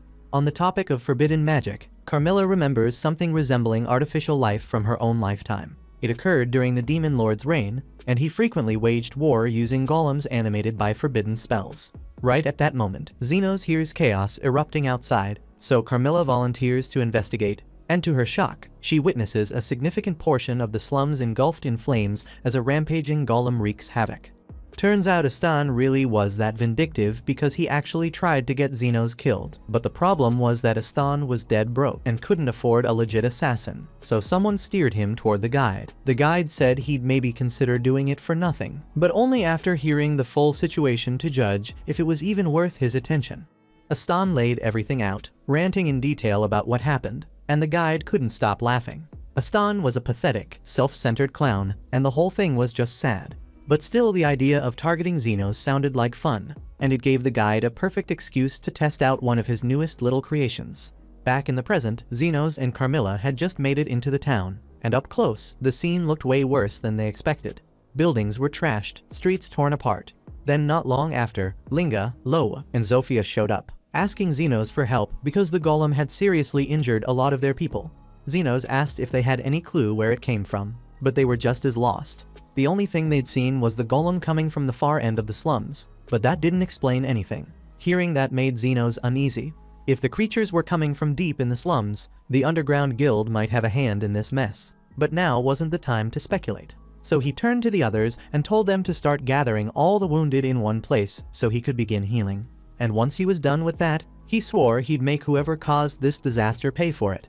Meanwhile, the guide was observing the devastation from a comfortable distance, feeling quite pleased with the golem's capabilities, though he noted its speed left something to be desired. Still, for a first test run, it was more than capable of carrying out the mission. He didn't know much about Xenos yet, but he was itching to see how the guy would react once his friends started dropping one after another right in front of him. Back inside the city, Linga, Lo, and Zofia rounded up their forces, ordering them to locate all survivors and bring them straight to Xenos. Once they had everyone accounted for, Xenos got ready to cast. But before he did, he warned Carmilla to step back to avoid being affected by the casting. He then fired off high heal across the entire zone, and within moments, people who were on the brink of death were back on their feet, and Xenos told them to evacuate the area as fast as they could. He then moved around personally, healing anyone who hadn't been caught in the main cast range. And yeah, he was pissed. Not only had he been dragged out of bed in the middle of the night, but he also had to heal literal crowds of injured people, and there wasn't even a guarantee he was getting paid for this crap. But one thing was certain, that whoever controlled that golem was going to answer for this. But so far, they still had no clue who was behind it, or why the attack was even carried out. Back with the guide, and he's honestly shocked that Xenos managed to save every single injured person, because he was almost certain that at least a handful would die in the chaos. Just by watching, it was obvious that Xenos was a top-tier healer. But even with all that power, unless he shuts down the golem, the destruction's just going to keep piling up. Xenos had just wrapped up healing the wounded, and with the area finally cleared out, the golem was still out there wrecking everything in sight. Xenos looked at Carmilla and asked if there was even a small chance the thing would get bored and wander off. But she shot that down immediately. Golems are built to follow commands until the task is finished, and based on what they'd seen, this one had been told to tear the slums apart. It wasn't going to stop until everything was gone. What made it even worse was the fact that high-grade monostones, the kind needed to make golem cores, were supposed to have been completely wiped out during the Great War. So by all logic, nobody should have access to something that rare anymore. Xenos had really been hoping to catch a break, but clearly that wasn't happening. He couldn't just stand around and let this thing keep trashing the place. So he'd have to take care of it now before the damage got any worse. Then the trio from Totally Spies stepped forward and offered to join him in the fight. But Xenos asked if they were sure because he couldn't promise he'd be able to heal them mid-battle if things went sideways. They understood the risks, but they weren't backing down. This was their home too, and they weren't about to watch it get flattened. Xenos was glad to have them on board, but they couldn't charge in without a plan, so he turned to Carmilla and asked if she knew how to bring a golem down. She told him that unless they destroyed the monostone powering the core, the damn thing would just keep getting back up no matter how much damage it took. That was bad news for Xenos because he'd been hoping to sell the golem core later and make a little extra cash, but there was no other option. So he gave the order, hit the thing with everything they had, and he'd handle the support, so the girls didn't waste a second and rushed in. As they advanced, Xenos buffed them with an agility spell to boost their movement speed, and right before they engaged, he followed up with a strength enchantment, and that gave them just enough raw power to blow out one of the golem's legs completely. The heavy chunk of enchanted stone shattered, and the golem lost its balance, slamming into the ground. But the wind didn't last because the moment it hit the dirt, its core lit up, and before anyone could even take a breath, the golem started regenerating again. The golem then backhands Linga so hard that she gets launched straight through 3 buildings before crashing to a stop. Realistically, she should have had every bone in her body broken from that hit. But thanks to Xenos' magic, she walked away without a scratch.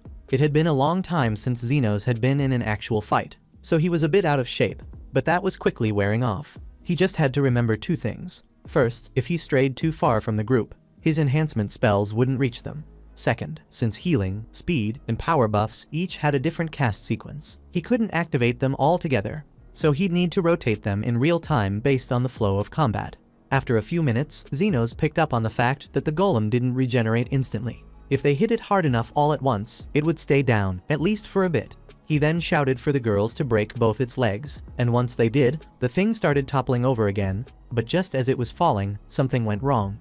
Zofia suddenly yelled that there was a kid trapped inside one of the nearby houses, and the golem was going to crush her.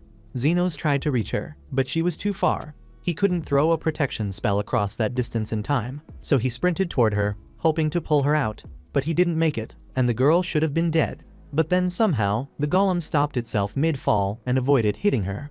That wasn't normal because golems weren't built to care, and according to Carmilla, they didn't have the cognitive ability to protect people, so something was clearly off about this one.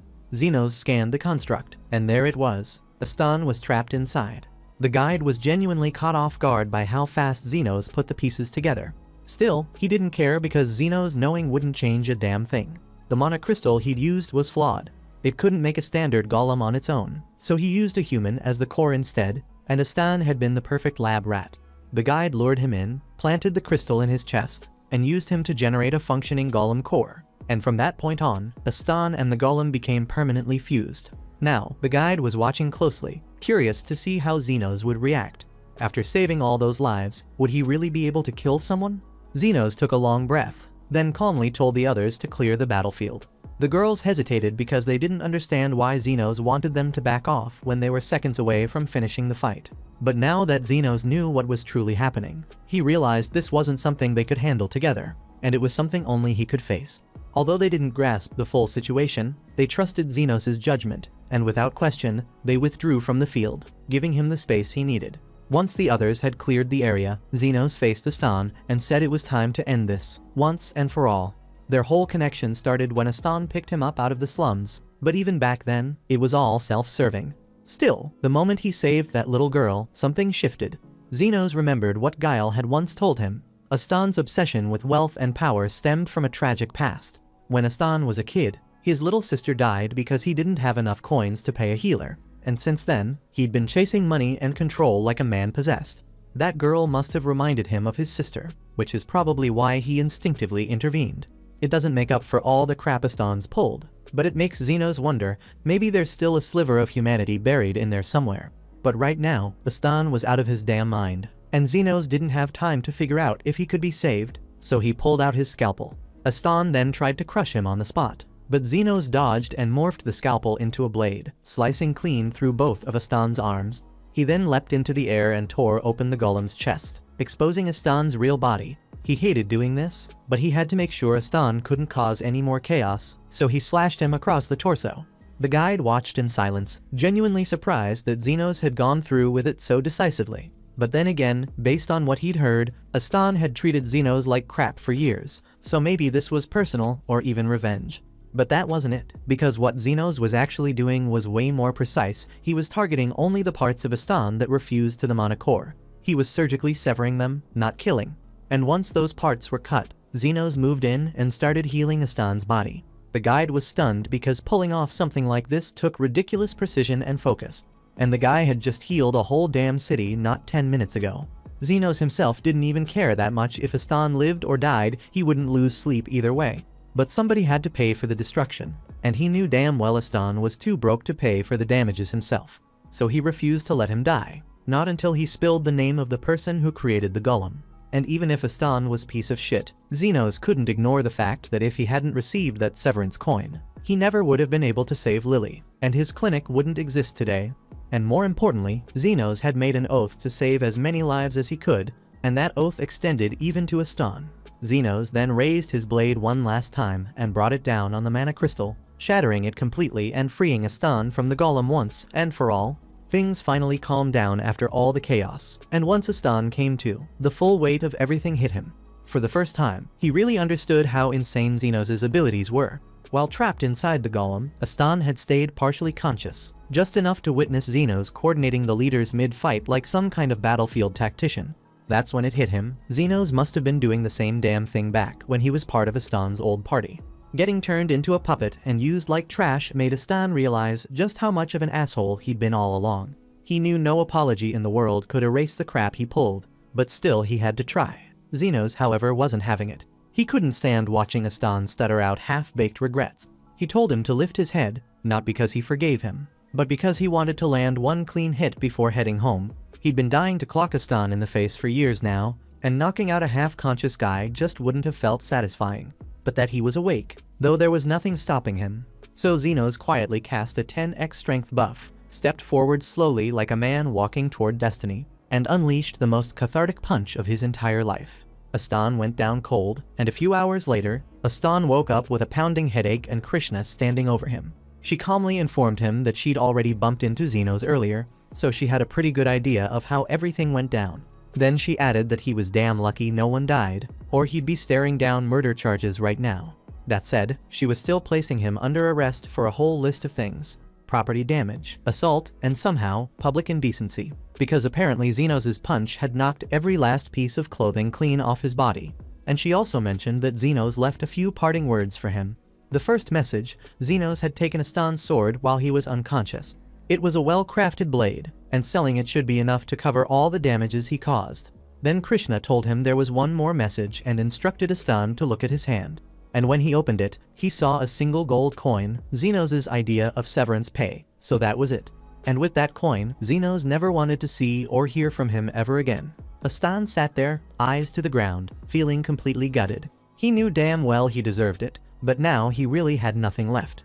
Then we see that after everything that went down, Xenos could barely stand. His legs were jelly, and he was clearly running on fumes. The others offered to carry him home, but he insisted they didn't have to. He figured they were just as wiped as he was. Still, the girls didn't listen. After all the times Xenos had carried them, literally and figuratively, it was their turn to return the favor. Meanwhile, back at the clinic, Carmilla had already filled Lily in on everything that had happened. So when Xenos finally arrived home, Lily greeted him warmly and asked if he'd like a cup of warm tea. Then Krishna comes in and says that she threw everything she's got into tracking down whoever was responsible for the golem incident. But she's hit a dead end. The only lead she's managed to uncover is that he is someone known as the Guide, and from what she's gathered, the guy's so unreachable, she tried retracing Aston's steps to the spot where they supposedly met. But when she arrived, the whole area had already been wiped clean, like it never even existed. Zofia also tried asking around the underground guilds, and from what little she picked up, the Guide is only recently started making appearances there. Besides that, nobody has a clue who he is, so interrogating the locals won't get them anywhere. Krishna says she's classifying the Guide as a high-priority threat, but judging by how carefully he covered his tracks, she doubts he'll be showing his face again anytime soon. That said, Zofia isn't buying it because people like him don't just vanish unless they've got something massive cooking behind the scenes. And if that's true, they'd better be ready for whatever hell he's planning to unleash next. Krishna tells her to quit jumping to conclusions since they don't have solid evidence that the guy will come back. But Zofia fires right back, pointing out that Krishna was doing the exact same thing a minute ago. Xenos sighs and tells both of them to chill before they start another argument, then asks Krishna why she's sitting way over at the opposite end of the room from everyone else. Because trying to hold a conversation like this is a nightmare? Krishna says that while she appreciates Zofia's help during the golem incident, she can't be seen casually hanging out with demi-humans like this, not while she's still a royal knight. Xenos can already tell this is about to spiral, and he wants none of it. So he shoves the whole group out the door and tells them not to come back today unless they're bleeding. Once everyone's gone, Xenos drops into his seat and tries to unwind, but then Lily shyly walks over and says she's got an idea. She knows he must be wiped out after burning so much mana during the golem fight, and she's just about to suggest going to a hot spring together when suddenly Zofia barges back in and beats her to it, loudly inviting Xenos to join her for a hot spring trip to cool off. Zenos figures it might be a nice way to switch things up from his usual schedule, so he agrees, and Zofia leaves with a big grin on her face, and Lily is left speechless. Not long after that, Linga shows up. She glances around quickly to make sure the coast is clear, then leans in and asks Zenos if he wants to go hit up the hot spring with her. Zenos is still very much down for the hot spring idea, but he can't really say yes because Zofia already asked him first.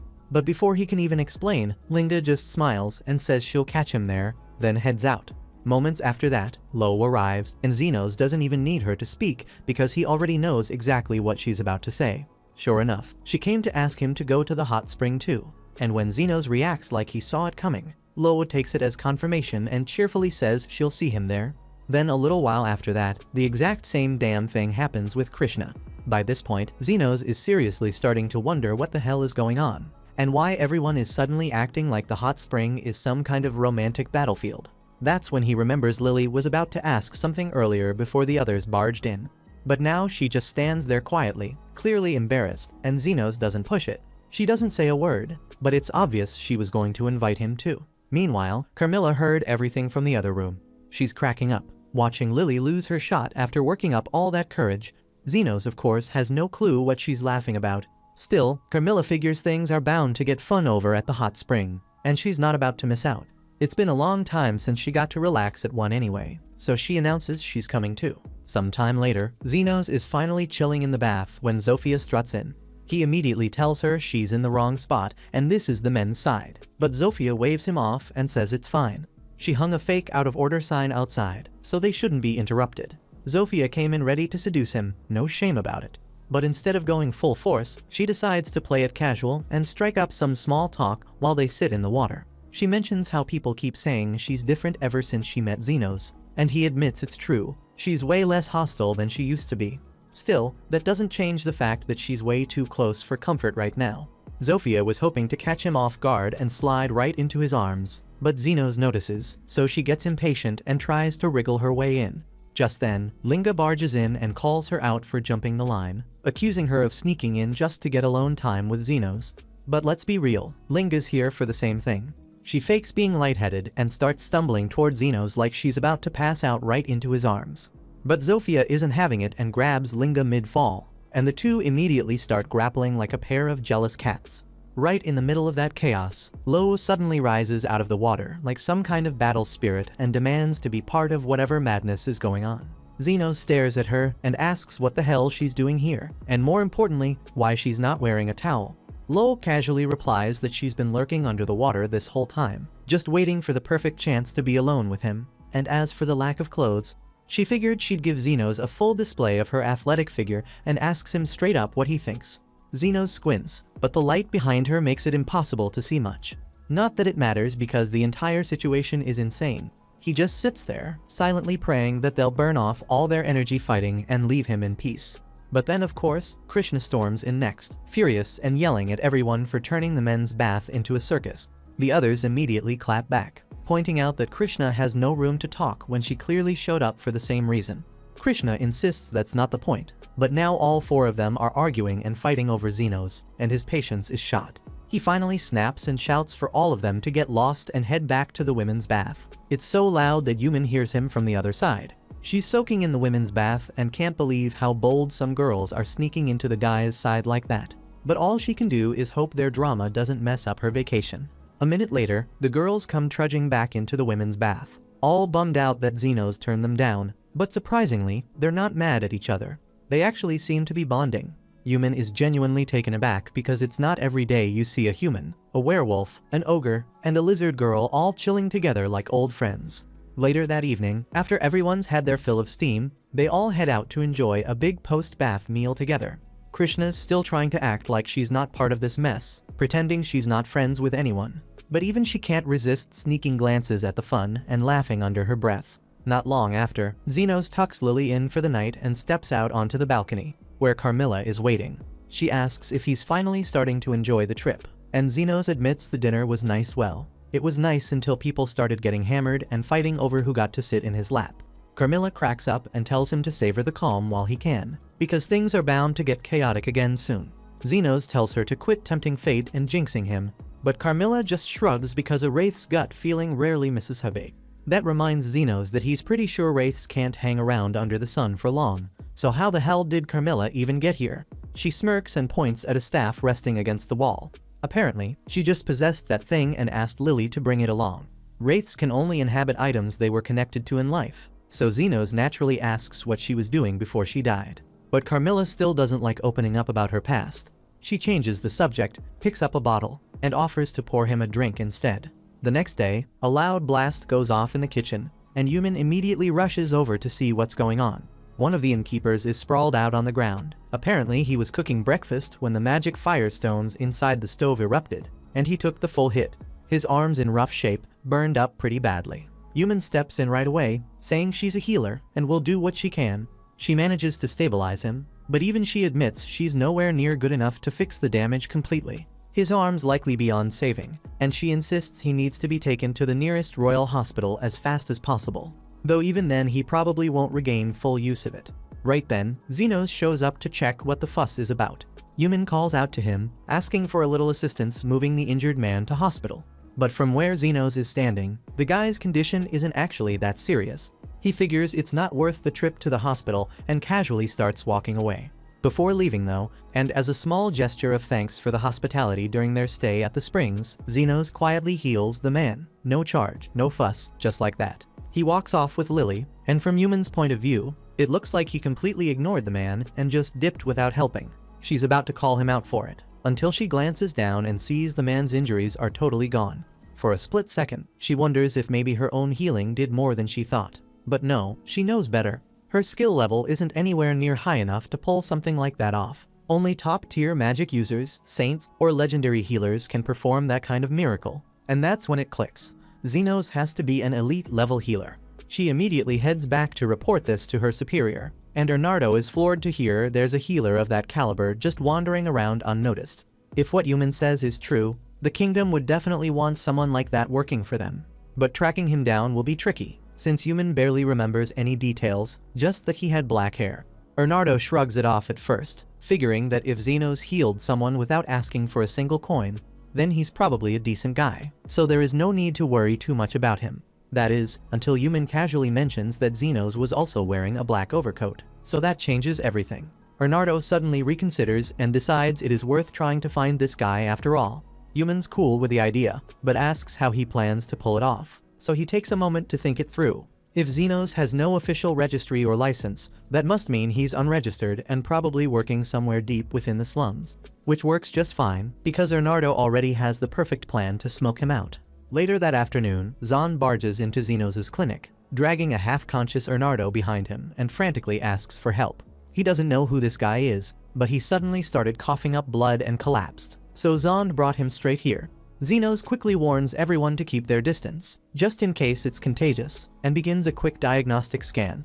What he sees isn't pretty because the man's lungs are wrecked, and it reminds Xenos of the symptoms seen in red lung syndrome, so he tells Lily to back off just to be safe. That disease wiped out tons of people back in the day, and it spread fast, but it was supposed to be extinct after the cure was created, so Xenos has no clue how this guy caught it. Suddenly, Bernardo sits up, completely alert, and casually compliments Xenos on how fast he nailed the diagnosis. He introduces himself as a senior healer from the Royal Hospital, although he admits he's not exactly known for his healing magic skills.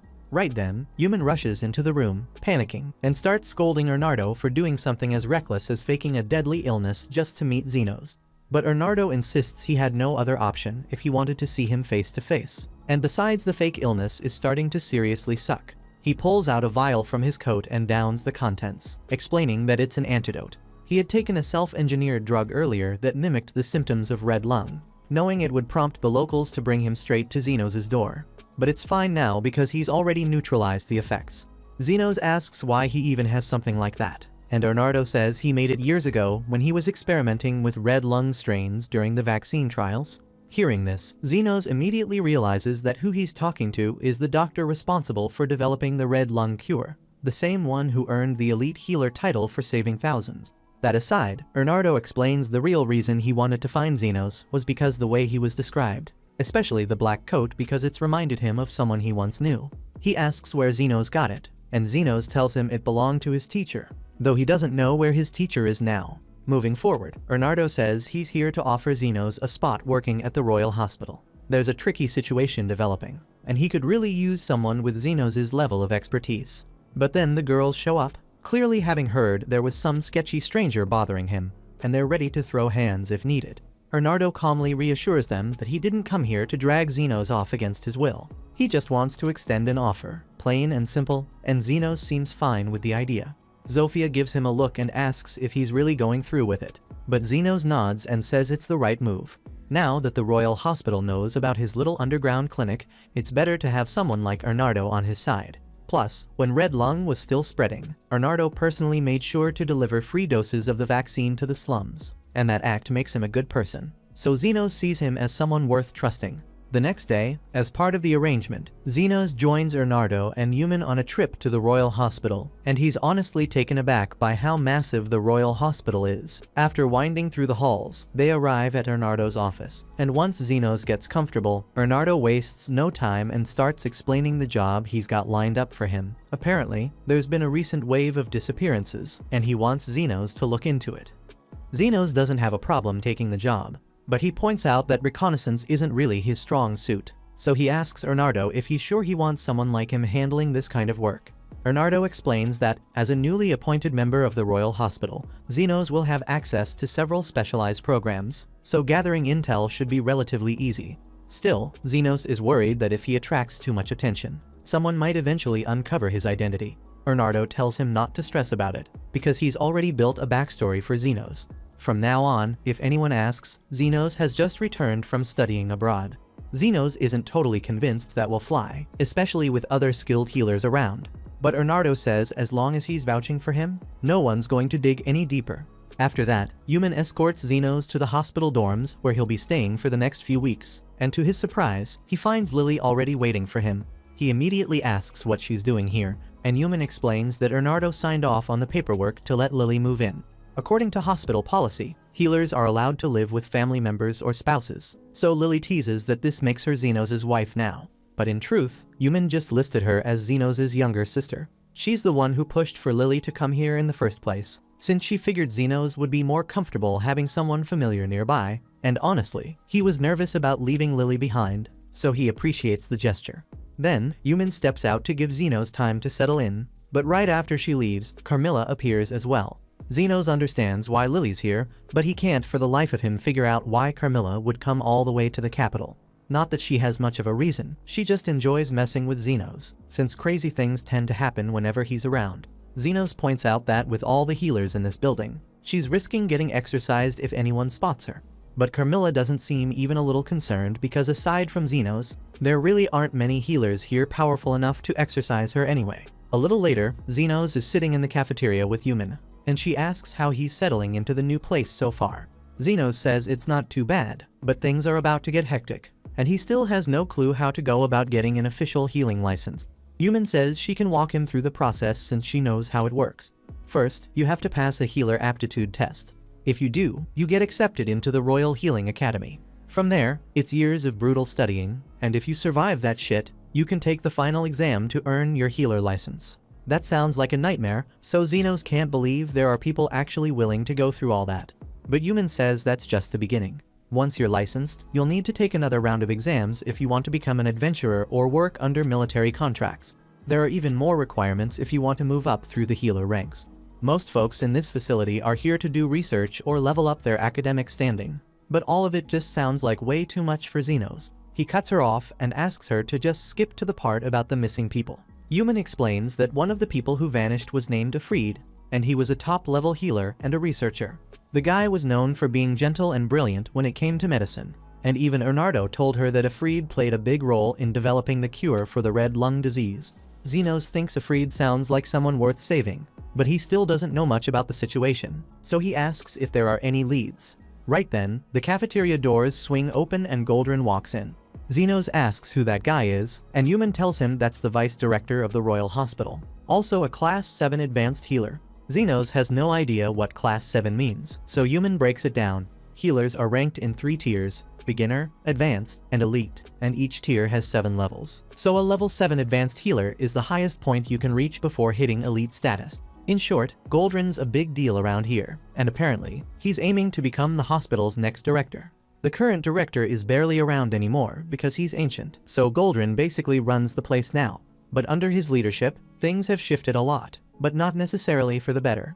According to Yuman, the wealthy get VIP treatment whenever they fall ill, while the poor are lucky to leave with an ice pack and a cheap sticker. Goldrin doesn't even bother improving his healing abilities anymore, and word going around is that he bought his way up to level 7. Xenos has a pretty solid grasp of what kind of guy Goldrin is, and honestly, he'd prefer to stay far away from him. But dodging him isn't really an option, since Yuman believes Goldrin might actually be involved in Alfred's disappearance. Goldrin's known for pulling in every skilled healer he can find to boost his image, and Alfred was one of those standout talents. Xenos asks if Goldrin has ever made a public statement about Alfred vanishing, but apparently, he denied having anything to do with it. Xenos gets what needs to be done, but the question is, how the hell is he supposed to get close to someone that high up the ladder? But Yuman says not to stress about it. If Xenos shows off his insane healing skills during one of the hospital's programs, then Goldrin's bound to notice him sooner or later. Xenos knows he's good, but he's never actually gone head-to-head with other healers before, so he has no idea how he stacks up, but he's willing to give it a shot. Right then, one of Yuman's colleagues called Crescent strolls over and asks why she's hiding out in the corner without him. Yuman tells him she's allowed to eat wherever she wants, but Crescent takes it the wrong way and assumes she's just teasing him. Then he notices Xenos and realizes he's the guy backed by an elite healer, which makes him jealous, but instead of starting something, he just throws a passive-aggressive jab, telling Xenos not to embarrass his sponsor, and walks off. Xenos turns to Yuman, asking what that was about. She explains that Crescent is a classmate of hers and used to be decent, but ever since Goldrin scouted him, his ego's been out of control. Xenos then thinks back to his early days. Back when he was still a kid, he found a corpse in an alley and started practicing his magic on it, hoping to bring it back. But just as he was about to raise the dead, his soon-to-be teacher smacked him across the head. The guy told him not to waste his talent on corpses and to learn how to help the living instead. And that was the day his life shifted. The man took Xenos in and started teaching him healing magic, alongside another student named Veritra. In just 1 year, both of them were already skilled enough to treat serious wounds. But even then, their teacher warned them, healing a few cuts and bruises is just beginner-level work. You're still a third-rate healer until you learn what healing really means. Back in the present, Xenos is sitting in on his very first lecture at the academy, and the topic for the day just so happens to be undead creatures. As the professor dives into the lesson, Xenos is kind of impressed, not because he's learning anything new, since he picked all this up back during his adventuring days, but the way the material is being broken down makes it easy, even for someone without field experience to follow. The instructor then opens the floor for questions, and one of the students raises a hand to ask about wraiths. Unfortunately, the professor doesn't have much to offer on the topic. All he really says is that wraiths sit at the top of the undead hierarchy. Encounters with them are rare, and in most cases, they end with the entire adventure party getting wiped out. His advice is to run, especially if the wraith is capable of speech. That level of intellect usually means you're dealing with something terrifyingly strong. Xenos is kind of thrown off by that, considering he literally has a talking wraith living at home with Lily. He never realized Carmilla was that dangerous, but yeah, he's not about to say anything and cause a panic. The professor then asks if anyone's actually gone up against the undead before. The first to jump up is of course Crescent. He introduces himself with way too much flair and brags about how he used to be an adventurer and has taken out about 30 ghosts. That gets the class excited, so they all start clapping and hyping him up, which just feeds his ego. Then he notices Xenos isn't clapping and decides to target him, asking how many ghosts he's exorcised. Xenos could easily take on 50 in one go if he really pushed himself, but he doesn't want to draw attention, so he casually says he's handled 30 before. Crescent immediately calls BS, but Xenos holds his ground, clarifying that yeah, he's fought 30 ghosts at once, and the room goes dead silent. The others are in shock, trying to process what he just said. Someone asks him how the hell that's even possible, and Xenos explains that he once wandered into a haunted labyrinth and got swarmed, so he just spammed healing spells until everything was wiped out. That's when the class realizes he's talking about the Garmenton Labyrinth, a place so dangerous that even gold-class adventurers usually avoid it, so the room goes nuts. Everyone's seriously impressed, except for Crescent, who just sulks in disbelief, still convinced Xenos is lying because there's no way he got upstaged like that. The focus of the next lecture is on magic circles, and Crescent deliberately picks the seat right next to Xenos, determined to prove he's better. Xenos never really cared much for magic circles and always thought they were kind of pointless, but he still has to sit through the class. The professor draws one on the board and then asks if anyone wants to volunteer and recreate it in front of everyone. Crescent shoots his hand up and walks confidently to the front, clearly trying to show off. He draws a perfect magic circle for a basic healing spell, and the professor praises his precision. Then Crescent grins and tells the professor that Xenos would also like to give it a shot. Xenos never planned to participate, but now he's been dragged into it. Like he said before, magic circles were never something he paid much attention to, but he does remember one weird circle his master showed him years ago. So, he walks up and draws it. Crescent starts laughing because the circle looks nothing like what's in the textbooks. But when the professor sees it, he stops cold, completely stunned. What Xenos drew isn't just basic healing. It resembles a regeneration circle, but it's different. Xenos confirms that it is a regen-type circle, but it's an odd one. If someone's missing several fingers, this spell will randomly grow one back. It's overly complex and burns through a ton of mana, way more than most healers could ever handle. But Xenos activates it with ease, even admitting it's kind of useless to him since he can grow fingers back faster with his own methods. The professor quickly realizes Xenos isn't just talented, he's on another level. He immediately invites him to join his research group, but Xenos respectfully declines. Meanwhile, Crescent is sitting there seething from all the attention Xenos just stole from him. Later that same day, word about this gifted student reaches Goldrin. Supposedly, he's strong enough to wipe out 30 ghosts in one go, but Goldrin doesn't have time for rumors. Then another staff member rushes in with news that several undead have been spotted around the cemetery. That gives Goldrin an idea. He'll send Xenos to deal with it, and if the kid really is that good, then maybe he'll consider bringing him in. That night, Xenos is sent out with a squad of students for an exorcism mission, Crescent included. Crescent takes charge, leading the others in, but they end up surrounded fast, and Crescent starts to lose it. Just as things are about to go sideways, Xenos casts a powerful healing spell and wipes out every ghost in an instant. Xenos tells everyone they did a solid job dragging the ghosts out so he could finish them off. But before he even wraps up his sentence, Crescent cuts in and claims credit for the powerful heal spell.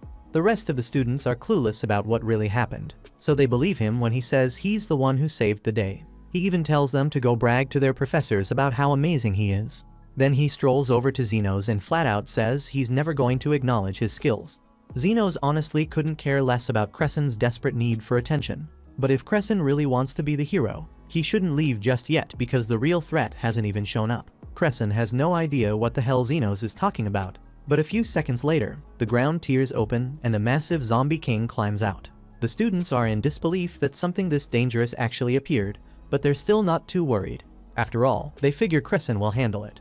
And he's going to be doing it alone, because there's no way any of them are going near that damn thing. Human and Xenos could step in, but they'd rather not get in Crescent's spotlight. So, they decide to just sit back and see how things play out. To give him some credit, Crescent does make an attempt. He tries blasting the zombie king with his strongest heal, but it barely makes a dent.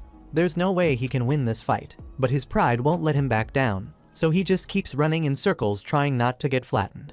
While all this chaos is happening, Human tells Xenos that powerful undead tend to draw in weaker ones, so chances are the ghosts from earlier were just following the zombie king's lead, but Xenos feels like there's something more going on here. Anyway, Crescent is getting smacked around pretty hard now, and Xenos thinks it's time to jump in. But Human stops him for a moment. She still cares about Crescent, but she wants him to learn a hard lesson first. Crescent's been holding his own by spamming heal spells every time he slams into a wall, but eventually the zombie catches him, and just when it's about to eat him, Xenos steps in. He gets ready to use one of his best spells, and when it's charged, he fires off Mega Heal. A blinding light floods the battlefield, and a surge of pure healing energy scorches the decaying monster down to nothing. And now that the zombie king is reduced to dust, the job is finally done. But Human's earlier comment about undead being drawn to stronger undead starts eating at Xenos. And it doesn't take long before he figures out that Carmilla is the real reason those ghosts and that zombie showed up here in the first place. Some time later, Xenos returns home and casually asks Carmilla if she has any idea what's behind the sudden rise in undead sightings nearby. But honestly, she's completely clueless and had no idea she was drawing in that kind of trouble. Looking a little uneasy, she glances at him and asks if he's thinking about throwing her out because of it. Xenos pauses, weighing the situation. Given how her presence seems to influence the surroundings, he figures it might be smarter and safer to let her near him. Carmilla's face goes bright red hearing that because no one's ever said they wanted her around in her entire undead existence. So she promises to stick by Zenos' side from now on. But she makes it very clear she's still gonna mess with him whenever she gets the chance. The following day, Crescent checks in with his supervisor, who's eager to give him props for how he handled the recent exorcism. Word is, Crescent took out all those monsters with one massive spell, but Crescent knows that wasn't him, and Zenos who did everything. The supervisor even says that since Zenos didn't stand out, it means the rumors must be exaggerated, so he won't be getting into Goldrin's group after all. Crescent could have kept quiet and walked away with all the glory, but the guilt's eating him alive, so he finally speaks up and tells the truth. Zenos was the one who took out the undead and the zombie king, and he saw it with his own eyes. After that, he leaves the office feeling like crap because his reputation probably took a serious dive for admitting he lied. But Zenos saved his ass, and now that he's come clean, Crescent's confident Zenos will get into the research lab. So as far as he's concerned, that makes them even. Later on, Bernardo swings by with a smile and tells Zenos that Goldrin's research team has officially reached out, and they want to meet with him. Zenos is glad to hear it, but he's also a little shocked, since he figured Crescent would have taken credit for everything. Still, it means he's cleared the first hurdle in getting close to Goldrin, which is a big step. Bernardo tells him not to celebrate yet because there's still an interview with the professor, and that's going to be a whole other challenge. Zenos doesn't get why there are so many hoops to jump through just to join a research faction. But Bernardo explains that Goldrin's got a lot of influence, and he's picky about who he brings in. Zenos then asks why Goldrin has that much pull to begin with. If he's just another advanced healer, shouldn't someone like Bernardo, who's ranked even higher, be the one with more clout? Bernardo laughs and says titles don't always mean much when it comes to real power, especially in his case, since he earned his rank from breakthroughs in drug research, not political strength. Zenos doesn't really get the political side of things, but he says he's heading out to answer Goldrin's summons, and the others wish him luck. He finally shows up to the meeting room, and after Goldrin gives a quick intro, the very first thing he asks is what Zenos brings to the table. Zenos just replies that he's a healer, so he heals people, but Goldrin's not impressed. He says that answer's too basic, and any average healer can patch people up. But someone like Zenos should be aiming way higher. He points out that healers carry serious weight in this country, and honestly, the whole nation probably wouldn't exist without them. Still, it's the elites who get to benefit the most from all that work. That's exactly why Goldrin's goal is to break into the upper ranks, not because he wants to make the world better, but because he wants to cash in on the same system. He believes a person's worth is tied to how useful they are, and he's not interested in wasting time on people with nothing to offer. Once he's done laying out his twisted philosophy, he tells Zenos to recreate the same magic circle he showed off in class so he can evaluate him properly. Zenos has no idea how this helps, but he goes along with it anyway. When Goldrin examines the circle, he stands up and says that starting from tomorrow Zenos is officially part of his lab. The next morning, Zenos is walking through the halls when Goldrin's research group marches past him in a line. He spots Crescent at the back, and Crescent waves him over, telling him to hurry up and join the line. With a grin, Crescent welcomes him to the group, but reminds him that since he got in first, Zenos better show some respect to his seniors. After all, the only reason Zenos made it in is because he put in the good word. Zenos asks why he even bothered telling the truth back then, since keeping quiet would have protected his rep. Crescent admits it was partly guilt, but also because he figured riding Zenos' wave might work out in his favor. Zenos respects the honesty at least, but right now, he's wondering what's up with this weird line. Crescent explains that it's part of Goldrin's usual routine, his daily patient rounds. Zenos asks if they really need a whole squad just to check on one person, but it's more about appearances. Goldrin only visits VIPs with influence, so showing up with a crowd makes a statement. Zenos didn't join for this though, because he's only here to dig into Goldrin's secrets. And he can't do that from the back of the pack, so without saying a word, he starts heading straight for the front. The patient tells Goldrin that his foot has been killing him since yesterday, so Goldrin takes a quick look and sees it's just a basic sprain. He says he'll only need 3 assistants for this one. Zenos doesn't know what that means at first, but then watches Goldrin cast a spell and pull energy straight out of 3 of the students standing nearby. He funnels that energy into the man's foot to heal it, and while it works, the students used in the process are clearly affected. Zenos quickly heads back to Crescent and asks what kind of spell Goldrin just used. Crescent explains that Goldrin's specialty is a type of magic called health transfer. It lets you shift life force from one person into another, which makes it possible to heal big injuries, even if the caster isn't that strong. So if someone's hurt, you can basically donate vitality from other people to speed up their recovery. For more severe wounds, the spell needs a lot more life energy, so they usually spread the cost out among multiple people, and the usual downside is just a bit of fatigue. Xenos finds that pretty fascinating, and it definitely explains why Goldrin surrounds himself with so many healers. But Crescent tells him that's not the full story. There's word going around that director Shalbard might be stepping down soon, and Goldrin is already trying to lock in votes for the next leadership race. Xenos thanks him for the info, and while they're talking, he decides to ask if Crescent's ever heard of a guy named Afreed. Crescent nods and says he knows the guy, but he never really liked him. Afreed got invited to one of Goldrin's fancy dinner parties and then just vanished. Xenos asks what kind of party that even is, and Crescent says Goldrin throws these exclusive dinners for his top-tier subordinates, and it's a big deal to get invited. But after that night, no one's seen or heard from Afreed again. Xenos later fills Arnardo in on everything, thinking this might be enough. But Arnardo tells him they're not even close. What they have confirms Goldrin was probably tied to Afreed's disappearance, but it's nowhere near enough to prove it. He needs Xenos to climb higher, earn Goldrin's trust, and get invited to one of those dinner parties. If he can pull it off, Arnardo even promises to pay him more. Xenos agrees to keep digging, even though he was hoping to head home, but on one condition. Once this whole thing is done, Arnardo has to come clean about everything he knows about Xenos' old master, whatever the result is.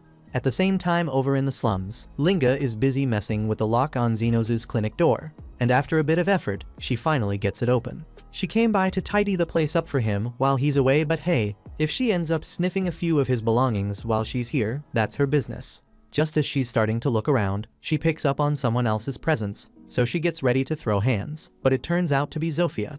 They both demand to know what the other is doing here. But Linga quickly catches sight of the mop Zofia's holding, so clearly, they had the same plan in mind. A few minutes later, Lo straight up busts the damn door down again because she also showed up with cleaning on her mind. Zofia and Linga kind of figured she'd turn up eventually, though they really wish she didn't have to destroy the door in the process because it's just more work for them now. The following morning in the capital, Xenos catches up with Crescent, who tells him he's just scored the huge honor of babysitting Goldrin's precious dog. In truth, Crescent is just dumping his pet-sitting job onto Xenos, but Xenos can't help but question if Crescent is actually doing any real research at all. Crescent explains that Goldrin's busy holding a private meeting with the 7 top noble houses he's been buttering up, which is why they're stuck watching his dog. Crescent doesn't really mind, though, because he figures this is all just part of working his way into Goldrin's inner circle. Xenos asks if he's seriously gunning for a promotion, and Crescent says that's the whole point.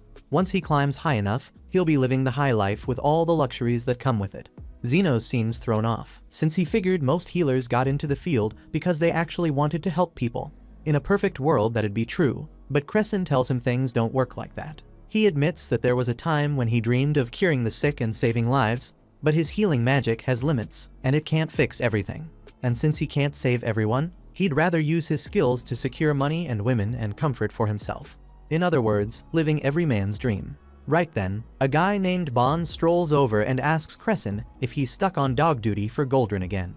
Crescent brushes it off, saying he's just doing what he's gotta do, but Bonds doesn't buy it. He tells him it's gonna take way more than brown-nosing Goldrin if he actually wants to move up in life. After tossing that bit of wisdom, he walks off, and Xenos turns to ask who the hell that was. Crescent says Bonds is Goldrin's first secretary, though Xenos finds it hard to believe someone that reckless could even hold a position like that. Crescent gets the reaction, but apparently, Bonds landed the position thanks to being an old buddy of Goldrin's, so now he just coasts by without doing much of anything. Right on cue, Bonds suddenly yells out Crescent's name, probably because he overheard him talking smack, and without warning, he hurls a bottle straight at him. Lucky for Crescent, Bonds is too drunk to hit the broadside of a barn, so the bottle completely misses him. But it crashes right next to Goldrin's dog and spooks her so bad she bolts. Crescent panics because if he loses Madam Milk, he might as well start digging his own grave, and Goldrin would absolutely murder him. He dashes after her, but the moment Milk rushes into the road, a carriage flies by and bam, she gets hit. Crescent rushes over and immediately tries to heal her. He throws a high-tier healing spell at her injuries, but even after all that, Milk is still squashed like a meat pie. Xenos checks her out and tells him not to panic because he stopped the bleeding, so she'll live. But Crescent is losing it because that's not enough. Even if she survives, she's going to have scars, and the only reason Goldrin loves this dog is because of how perfectly fluffy and flawless she is. So if he sees her like this, Crescent's finished. Xenos doesn't want the guy to get screwed over, so he raises his hand and starts working his own healing magic on Milk. Crescent tries to stop him, saying it's a waste of time.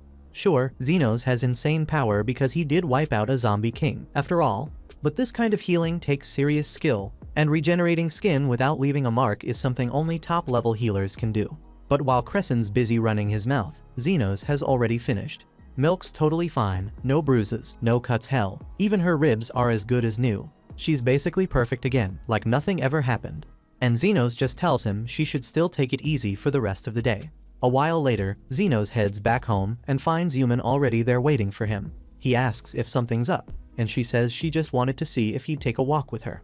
Xenos didn't expect that, but he agrees, and once they're out in the woods, he asks if there's something on her mind. She turns toward him and says she wants to apologize because if she wasn't so useless, maybe she could have caught Goldrin's eye, and then Xenos wouldn't be stuck in this mess. Xenos tells her she doesn't owe him any apology, since Bernardo's already compensating him, and honestly, if it wasn't for this whole setup, he wouldn't have even gotten through the gates of the Royal Hospital, let alone gotten a shot at digging into his master's past. There's a lot for him to gain, so he makes it clear she shouldn't blame herself for any of this. Yuman's relieved to hear that, but since he brought it up, she realizes she doesn't know much about this master he always talks about, so she asks what kind of guy he was. Xenos says he's not totally sure because his master was kinda sketchy, to be fair. But the man did teach him to read and write, and shared a ton about magic and the world, so honestly, Xenos owes the guy everything. Yuman says that sounds a lot like her and Bernardo because when she first started out as a healer, he took her under his wing and passed down all kinds of research knowledge. That said, Bernardo's obsession with his work got so out of hand that his girlfriend ended up leaving him, and ever since, Yuman's been the one looking after him. That definitely raises a red flag, so Xenos asks what her relationship with Bernardo actually is, and she tells him Bernardo is her uncle, which explains why they're so close. Not long after, Xenos and Yuman are heading back toward the Royal Hospital campus when Crescent suddenly bolts over to them. He drops to his knees, practically pleading with Xenos for help. And judging from the look on Crescent's face, whatever he's gotten himself into isn't just minor, it's damn serious.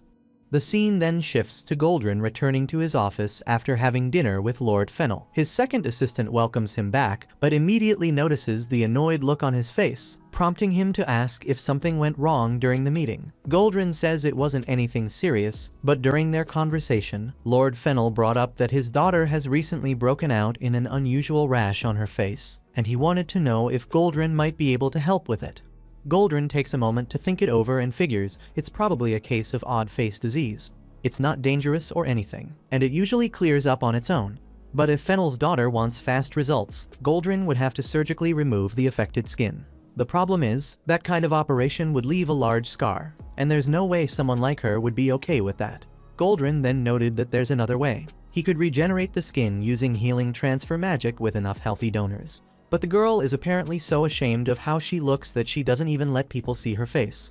At best, Goldrin might be able to bring in 1 or 2 assistants to help, but that's likely all she'll allow. The whole thing is clearly weighing on Lord Fennel, so Goldrin decides to take his mind off it by visiting his beloved dog Madam Milk. But while heading to her room, he walks past Bonds, who offhandedly jokes that Milk got hit by a carriage not too long ago. Goldrin instantly blows up, assuming Bonds had something to do with it. But Bonds tells him to relax, because the dog sitter who was out with Milk used healing magic on her, so she's fine now. Still skeptical, Goldrin lets it slide for the moment and rushes to check on Milk himself. And to his shock, Milk actually is okay.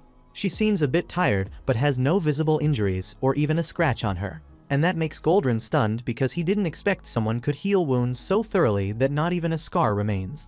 And since he left Crescent in charge of watching over Milk, he assumes Crescent must be the one responsible for this flawless healing job. Which brings us back to Crescent's crisis. Goldrin has tasked him with healing Lord Fennel's daughter, but Crescent knows he's not up to the job. He explains to Xenos that she's come down with a case of odd face, but Xenos doesn't think it's a big deal since the condition isn't dangerous and clears up naturally over time. Crescent agrees, but points out that Fennel's daughter is refusing to show her face at public gatherings while it looks like this, so something has to be done fast. Xenos wonders why they don't just slice out the infected area, but Crescent explains the infection runs too deep, so cutting it out would leave a massive scar across her face. And if he's the one responsible for disfiguring the daughter of one of the 7 most influential nobles, he's finished. Yuman then questions why Goldrin would even dump this level of responsibility on Crescent in the first place. Crescent says it's because Goldrin heard about the situation with Madame Milk and thinks Crescent is the one who performed the healing. Yuman tells him to just come clean and admit it was actually Xenos who healed her. But Crescent is terrified that if Goldrin finds out he took credit for Xenos' work again, he'll be kicked out without hesitation. That's why he's begging Xenos to help him pull this off without fail. Right then, Lily arrives with some tea for the group and introduces herself as Xenos' younger sister. Crescent is totally taken aback because he had no idea Xenos had such an adorable little sister. Lily happily accepts the compliment but quickly adds that she already belongs to Xenos, so no matter how sweet Crescent is, she's off limits. That's not at all what Crescent meant when he praised her. So he tells her that since he and Xenos are already pretty close, that practically makes him family, meaning she's his little sister too. But Xenos comments that he doesn't recall ever agreeing to that big brother relationship. The following day, Goldrin brings Crescent to Lord Fennel's estate, and Crescent brings Xenos along with him. But as soon as Fennel greets them, he looks visibly distressed. He explains that there's been a complication. His daughter Charlotte is now refusing to allow any kind of procedure. Charlotte says she's terrified of ruining her looks, and no longer wants to take any risk of being scarred. Still, Fennel is confident that Goldrin can find a way to treat her without harming her appearance, and pleads with him to help persuade her. Goldrin agrees to try convincing her, so they all head over to Charlotte's room to have a talk. Fennel goes first, reassuring his daughter that the surgery will go just fine and that she can believe him because he's always been honest with her. But Charlotte quickly brings up the time he promised to buy her a fox fur coat for her birthday and didn't follow through. That mess wasn't entirely Fennel's fault, but it's still a broken promise, and now there's not much else he can say to win her over.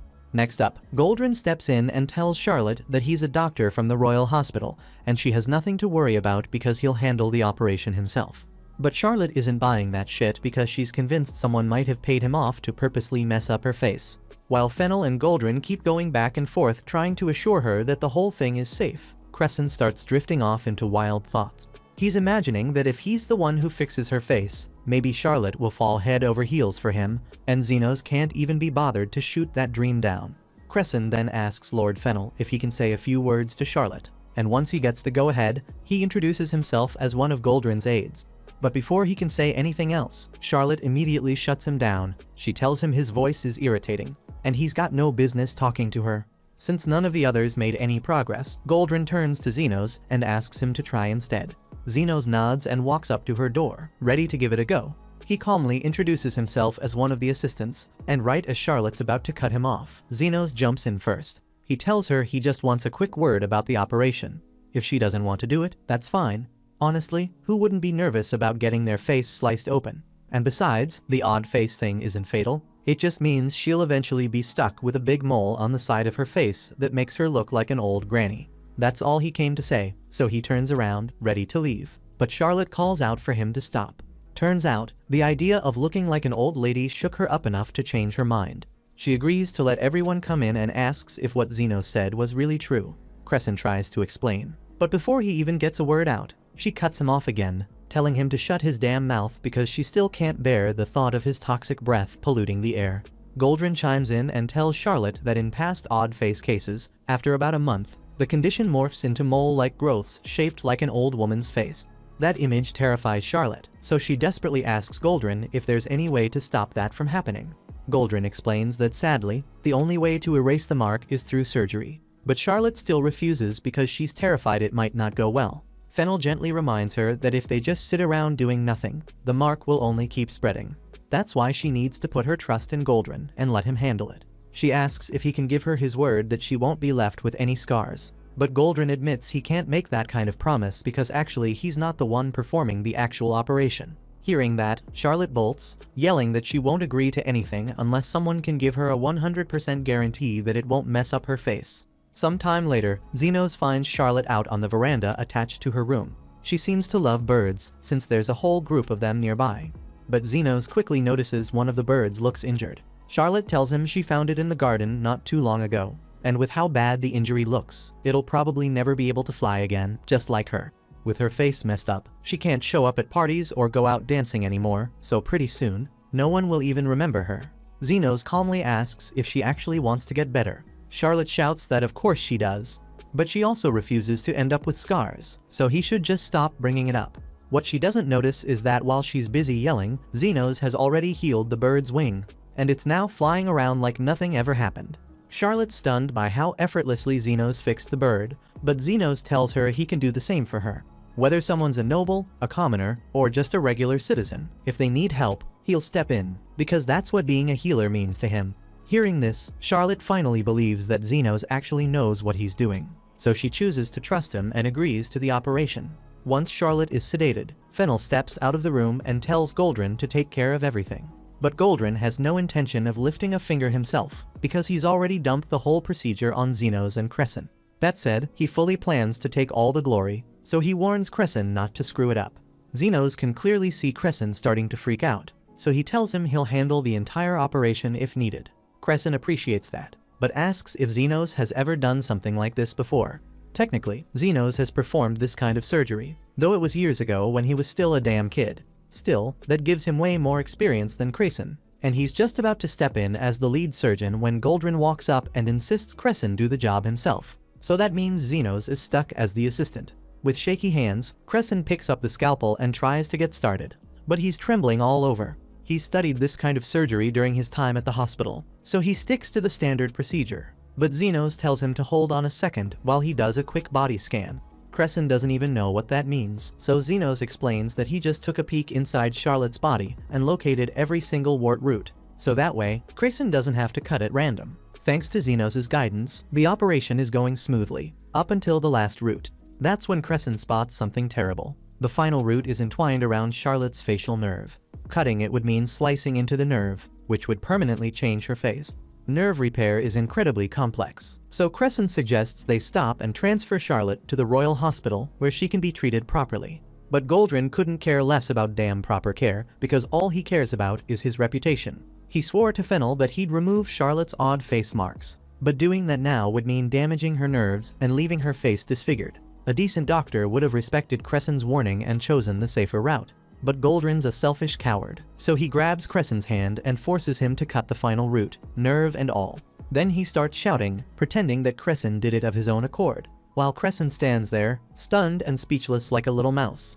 Fennel bursts nears the room the moment he hears Goldrin shouting, only for Goldrin to immediately start blaming Crescent, loudly declaring that his useless assistant just sliced through Charlotte's facial nerves and left her permanently disfigured. A claim like that would absolutely destroy Crescent's future, and Goldrin couldn't care less. But Xenos isn't about to let that slide, not after Charlotte personally asked for his help. So he steps up and tells Fennel not to listen to Goldrin's nonsense, saying that a severed nerve is no big deal. Then, clearly fed up with just standing around, he shoves past Goldrin, whips out his scalpel, and carefully removes the last root himself. Right after, he uses his magic to completely restore Charlotte's nerves like nothing ever happened. A few hours later, Charlotte wakes up in bed with her father at her side. He's relieved to see her okay, but before she wants any hugs or reassurance, she needs to see her face. She grabs a mirror, and the second she sees her reflection, she breaks down crying, happy that the blemishes are gone. As far as Fennel knows, Goldrin was the one who performed the procedure, since he took all the credit before hurrying off, claiming he had urgent business related to the hospital elections. In return, Fennel pledged his full backing in that race. But Charlotte isn't buying the hero act. She remembers hearing Xenos' voice during the operation, gently reassuring her that everything would be fine. So deep down, she knows it was Xenos who truly saved her, and she'll always be grateful for that. Later that day, Xenos helps Yuman haul a bunch of bottles out of Renardo's lab. Yuman says they're part of Renardo's latest batch of potions, but she has zero clue what any of them are supposed to do. While they're in the storage room, Crescent comes dashing in with big news. Both he and Xenos have been invited to one of Goldrin's exclusive dinner parties. It sounds like a major opportunity, but Yuman notices that Crescent doesn't seem all that thrilled. He claims to be excited, but truthfully, he's a bit uneasy about dealing with Goldrin again after what happened. Still, it might open some important doors for him, so he decides to go anyway. The party's happening tonight, and Crescent tells Xenos he'll catch up with him downstairs in the hall. Soon after Goldrin's grand event begins, and once all the guests are comfortably settled, he steps forward and proudly declares that he's secured backing from Lord Fennel. With that key endorsement, his rise to becoming the next director of the Royal Hospital is practically guaranteed. Just a matter of wrapping it up before the month is out. The whole room breaks into applause, and even Crescent, who was feeling unsure about all this earlier, ends up enjoying himself, since it's the perfect chance to rub shoulders with all the elite names Goldrin brought together. While Crescent stays busy mingling, Xenos shifts into investigative mode to dig up anything on Afreed. After a bit of probing, he finds out that Afreed was seen looking after Bonds at the last dinner gathering. So Xenos heads over to Bonds and casually asks if he remembers running into someone named Afreed at the last party. Bonds does remember him, says that while everyone else was busy networking, Afreed was the only one who brought him a glass of water. According to Bonds, the guy was kind of odd, but at least he liked him. None of the other guests cared, since Goldrin usually warns his pupils not to talk to Bonds and calls him a liar. Xenos finds it weird that Goldrin would trash-talk Bonds like that, especially after giving him such a high position as first secretary. Lily curiously asks why Goldrin gave him such a good role if he doesn't actually do anything. So Bonds tells her it's because he and Goldrin go way back. But when she presses him on how they met, he snaps and tells her to drop it because he doesn't remember. Xenos figures pushing Bonds any further is pointless because he's already way too drunk to remember anything useful. But Lily's not convinced. She's pretty sure Bonds is hiding one of Goldrin's big secrets, so she grabs a waiter and asks for several more bottles of wine, planning to keep pouring drinks until Bonds slips up and spills everything. For the rest of the night, Lily lays on the charm, hyping up Bonds non-stop while keeping his glass full. Eventually, she gets him completely hammered, exactly what she was aiming for. Even though it's going well, Xenos is a bit rattled seeing someone like Lily pull off something this slick. She tells him she picked up the move from Carmilla, and he's not too thrilled that Carmilla's been teaching Lily shady tactics. But regardless, it worked, so he leans in and asks Bonds directly if he knows what happened to Afreed after their last encounter. Bonds is barely hanging on, but he mumbles that he remembers Afreed walking him outside for air. So Xenos figures he'll try the same move. Maybe if they retrace those steps, Bonds might start opening up again. He helps guide the stumbling drunk toward the garden, hoping the fresh air will spark some memory. But on the way out, Bonds stumbles and drops his wine bottle. Instead of getting mad, he just starts cracking up, rambling about the old days. He's so out of it, he mistakes Xenos for Goldrin. And suddenly, he starts going off about a moment that apparently changed everything 13 years ago. Xenos decides to just roll with it and pretends to be Goldrin, hoping Bonds keeps spilling the good stuff. Bonds begins talking about how Goldrin used to be a researcher whose project had hit a brick wall, until one day, an explosion turned everything around. After that, with Lord Fennel backing him, Goldrin managed to land a position as a professor at the Royal Hospital, and now he's on the verge of snagging the director's seat. But before Bonds can spill anything else, he passes out right there on the ground. Xenos lets out a quiet sigh because he was so close to hearing something major. But now that Bonds is out, there's no way to push further. So he turns to Lily and says he's gonna leave Bonds with a caretaker, and they should go rest up a bit. Lily asks if that means they're wrapping up the info hunt, but Xenos shakes his head because he knows they're still missing something big. That's when Carmilla suddenly pops out from behind the couch, catching Xenos totally off guard. He can't believe she's here, especially in a room crawling with healers. But Carmilla just grins and says that chaos is way more fun when it's risky. Turns out, she overheard most of Bonds' drunken rant and thinks she might have a lead on whatever he was babbling about. Elsewhere deep in the slums, things are looking grim. Zofia and the crew are starting to feel the weight of Xenos' absence. Usually, they'd be bickering about who gets the privilege to be here. But with Xenos gone, there's no point in fighting.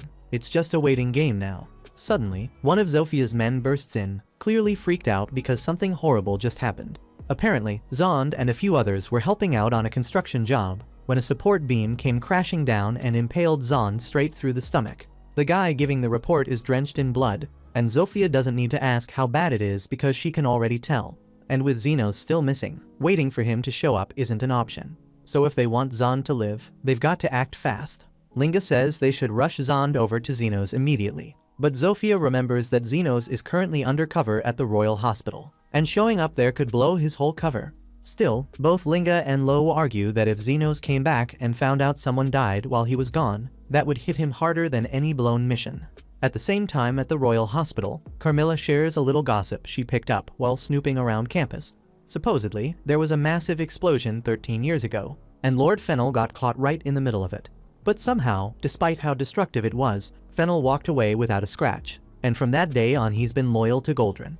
When a powerful noble suddenly owes their life to a healer after a disaster, most people assume that healers saved their life. But based on how bad that explosion supposedly was, Fennel should have needed a complete rebuild from head to toe. Xenos then points out that full-body healing is doable as long as the person's heart is still ticking. But while he might be capable of pulling that off, there's no shot Goldrin had the skills to do it. so Lily thinks someone else had to be the real savior. She believes another healer must have stepped in and patched up Fennel, but before Fennel woke up, that healer left the scene.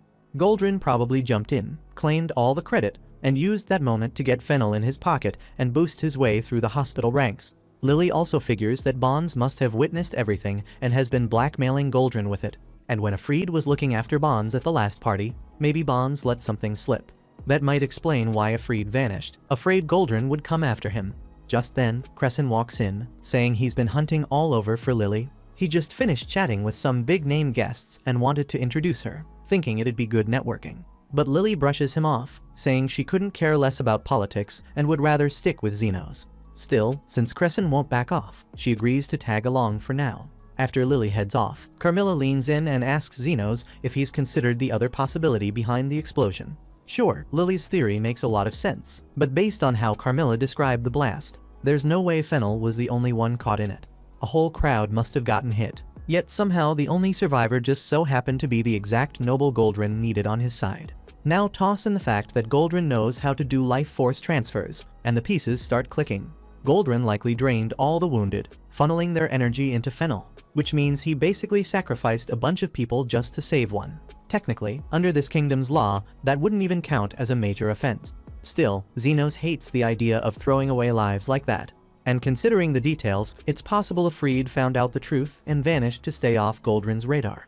Carmilla asks what Xenos plans to do now that he knows all this, but he just says he's going to report everything to Bernardo and move on because it's not his job to pass judgment. Xenos gets up to return to the party, but as soon as he walks in, he notices the whole room focused on something outside. He asks Crescent what's going on, and Crescent says there's some commotion at the main entrance. When Xenos looks out, he spots Yumin standing at the gate.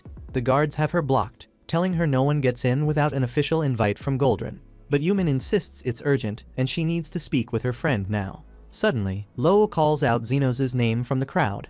Zofia quickly scolds her for blowing their cover, saying this is exactly what they were supposed to avoid. Lo apologizes, but Zahn's condition is critical, and there's no time to play it safe anymore. When Goldrin hears there are demi-humans outside, he flips out and demands that the guards remove them at once. But Linga knocks the guards down instantly, and Lo storms in with Zond slumped over her shoulder. She shouts for Xenos, saying it's an emergency. And as soon as people hear her say his name, murmurs start spreading, and everyone wants to know if Xenos really associates with demi-humans. Xenos tunes out the crowd and turns to Louru, asking what the hell's going on. She tells him Zong was seriously injured in a construction mishap. They rushed to the hospital dorms looking for Xenos, but instead bumped into Yumin. And after laying everything out for her, she let them know that Xenos was actually here. Goldrin storms over and demands to know what Xenos is doing associating with demi-humans. Xenos brushes him off and tells the others he's heading out to help. Goldrin then questions if Xenos seriously plans on helping them, warning that doing so will cost him any shot at joining Goldrin's inner circle. But Xenos couldn't care less about being part of some elite clique because his job is to heal whoever needs it. He then tells Crescent goodbye and turns to Lily, saying it's time to move. Without hesitation, he scoops her up and leaps over the railing straight to the ground floor. Crescent watches them disappear into the distance, baffled that Xenos would just toss away such a promising future. Goldrin steps up to Crescent and tells him not to get any stupid ideas. Now that Xenos has defied him, Goldrin vows to personally make sure he never gets to practice medicine in that hospital again. Crescent admits it was reckless, but even if staying in Goldrin's favor means power and influence, he can't forget how Xenos would treat anyone, whether it was a stray or a noble, without bias. And he knows damn well that Goldrin would sell out anyone if it meant climbing higher, but that's not who Crescent wants to be. So he makes up his mind, leaps over the railing, and follows after Xenos, hoping to help. But by the time he catches up, Xenos is already finished patching up Zond. So in the end, he didn't even need to throw his future away. Yumin calls him a dumbass for tossing it all for nothing, but also she heard what he said earlier, and those might have been the most honorable words she's ever heard from him. So yeah, he's still annoying, but she's proud to call him a friend. The following day, Xenos catches up with Bernardo and fills him in on everything he uncovered about Goldrin's shady past. Bernardo recalls Afreed once saying he was in some kind of accident as a kid. That must mean he was one of the survivors from back then. And if Goldrin was the one responsible for the blast in the first place, then Afreed could be planning to settle the score during Goldrin's upcoming promotion party. If that's the case, Bernardo decides he'll have to show up himself. But aside from that, he tells Xenos he's genuinely grateful for all the dirt he helped dig up. So his assignment is officially complete. Xenos asks if Bernardo really means it, but this was the deal from the beginning. Bernardo just needs a little time to sort out Xenos' exit paperwork. And once that's squared away, he'll tell him everything he knows about Xenos' old mentor. Until then, Yumin suggests they should throw a farewell party to send him off. That evening, they all gather in Xenos' room. Crescent is already wasted, sulking over the fact that Xenos is leaving. Yumin and Lily tease him for being such a mess, but it doesn't help. Xenos tries to lift his spirits by saying he's flexible enough to land on his feet wherever he goes. Crescent appreciates the kind words, but they do nothing for his mood. And now he's worried that he's drinking so much he's seeing things, and swears that there's a wraith glaring at him through the wall. The next morning, Xenos is set to head out, so he and Lily say their goodbyes. But before they leave, Yumin hands him a note from Bernardo that's supposed to explain the truth about Xenos and his master. However, when they get to Bernardo's office to grab it, they notice something's off. There's something weird hidden in his desk. And right then, somewhere else, Bernardo has already massacred everyone at Goldrin's big victory celebration. Mere minutes earlier, Goldrin had been basking in the glow of his rising fortune, savoring the thought of what life would be like once he officially took over as hospital director. That's when Lord Fennel appeared, wearing a pleasant smile as he congratulated Goldrin, saying it was about time he claimed the role he had long earned. Goldrin thanked him politely, but the moment stuck with him, dragging his mind back to the incident that kicked everything off 13 years ago. Back then, there was a huge explosion at a magic tools factory, and Goldrin was already on his way back to his hometown after years of research had led him nowhere. On the road, he saw a noble lying injured, and he figured healing the guy might pay off later. What he didn't realize was that the man lying there would turn out to be one of the 7 major nobles in the country. Even more unexpected, it was the first time Goldrin's health transfer magic actually worked, though it came at a cost. He pulled life force from the other dying victims of the explosion to save that one noble. Too bad for him, Bonds happened to capture a photo of the whole thing. To keep him quiet, Goldrin offered him the role of his first secretary, keeping him close to protect the secret. As that memory fades, Bernardo walks over with a bottle of wine in hand, offering his congratulations. Goldrin scoffs, asking if he's already here to start kissing up to the next hospital director. Bernardo doesn't care how he sees it, but Goldrin brings up Xenos, saying the kid had some promise once, but ended up a letdown. He recalls how he invited Xenos to one of his fancy dinner parties, but the boy ditched the event to go treat some demihumans instead. According to Goldrin, anyone who's part of his faction can't go around prioritizing peasants, because that sort of thing ruins your political standing. To him, not all lives hold the same value, plain and simple. Right after that, Fennel takes the floor and raises his glass for a toast in Goldrin's honor. He's about to share the story of how Goldrin saved him all those years ago. But Goldrin cuts him off, saying there's no need to dig into a sad past. Fennel just laughs it off, calling him humble for not bragging about his achievements, and tells him to go take the stage. Goldrin lifts his glass high, thinking this moment is the height of his career, and toasts to the bright future ahead. Meanwhile, Xenos and Yumin are searching through Bernardo's office when they stumble upon a photo. In it, they clearly see Goldrin stealing the life force of others to heal Fennel. Yumin immediately spots a young Afreed in the picture, and now she's convinced that he's out for revenge. But what really stuns her is the sight of a woman in the photo, someone whose face leaves her completely shaken. Back at the party, Goldrin suddenly snaps awake after being knocked out cold. Blood's dripping from his mouth, and he's confused as hell, trying to figure out what's going on. That's when Bernardo casually walks over to him. Goldrin stands up, only to see all his guests lying unconscious, so Bernardo tells him that he spiked the wine with a special homemade toxin. He says everyone here has about an hour tops unless they get immediate treatment. But as for Goldrin, he got a smaller dose, so he might last 2 hours if he's lucky. Goldrin starts to panic, asking what the hell he's trying to do. Bernardo says he's just recreating the explosion from 13 years ago. Goldrin's face twists in horror, asking how he even knows about that. Bernardo tells him it's all thanks to Xenos, who dug up the lead. He explains how he went to talk to Bonds, who wasn't gonna spill it first, but a little medicine and some alcohol made him spill every last shit detail. Bernardo even managed to get his hands on a photo, and that's when the color drains from Goldrin's already pale face because he thought he burned every copy of that picture. Bernardo reminds him that back then, Goldrin chose to save Fennel and left the rest to die, just because he thought their lives were worth less. Goldrin tries to defend himself, saying they all would have died anyway, but Bernardo reveals that Afreed survived the blast. Then he drops the real bomb. His fiancée was also among the victims that day. But she didn't make it because Goldrin's damn healing spell had drained her to save someone else. Now, he gives Goldrin the same damn choice again. There are enough people here that Goldrin can fully heal one of them. So who will he pick? Goldrin's mind starts racing. He figures he can just get the antidote straight from Bernardo. But then Bernardo stuns him by drinking the poisoned wine himself, putting his life on the line too. If Goldrin thinks Bernardo's got the antidote, he'd have to save him first. But Goldrin doesn't buy it. He doesn't trust Bernardo, not even for a second. So he makes his move, and he starts draining the life force from the others to heal himself first, planning to treat Fennel afterward because that's the most useful play. Bernardo watches in disgust and tells him that his own life force is stronger than theirs. If he really cared, he could save more people by sacrificing himself. Goldrin just laughs that off and says his life is worth more than any of theirs. That's the final straw for Bernardo, but before he can do anything, the poison finally starts hitting him hard. Right then, Xenos, Yumin, and Crescent come running in, and they freeze the moment they see the wrecked hall. Bernardo asks what the hell they're doing there, and Yumin tells him she found the photo in his drawer with his fiancée in it, so she rushed over, terrified he'd do something reckless. Xenos then starts scanning the scene and realizes that everyone's been poisoned, and Bernardo begins recounting what happened. He says that 13 years ago, he and his fiancée were just a couple of rookie healers full of dreams, but when the explosion happened, he was told she died in it. And that crushed him, so he tried moving past her death by throwing himself into his work. But then Afreed showed up at one of Goldrin's parties and told him the truth. She didn't die in the explosion. Goldrin stole her life to save Fennel, and that makes him so damn angry.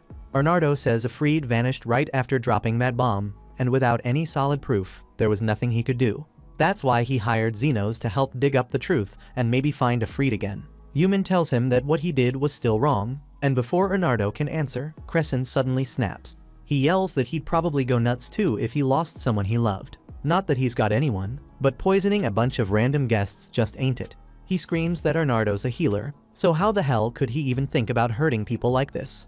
Xenos gently pats him on the back and says he'll take it from here. He brings up the question Bernardo asked him once, about which coin he'd pick up if he dropped a gold, silver, and bronze coin. And now Xenos finally gives his answer. He says he'd pick them all up because he grew up with nothing.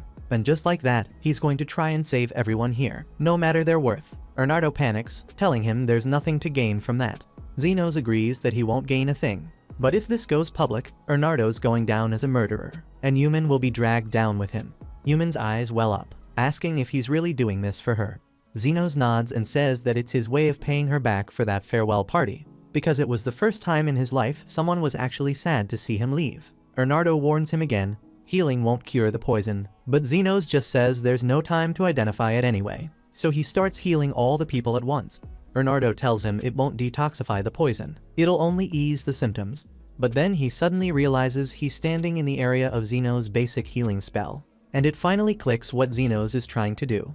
Xenos explains that most toxins naturally leave the body over time, if the person doesn't die first.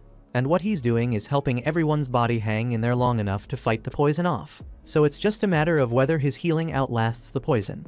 Yumin and Crescent step up to help too, and Xenos tells them to stick with the ones who look the weakest. Bernardo watches in disbelief because the basic heal spell isn't even supposed to last this long. But Xenos just shrugs and says he wouldn't know because he never had a formal education to learn the limits.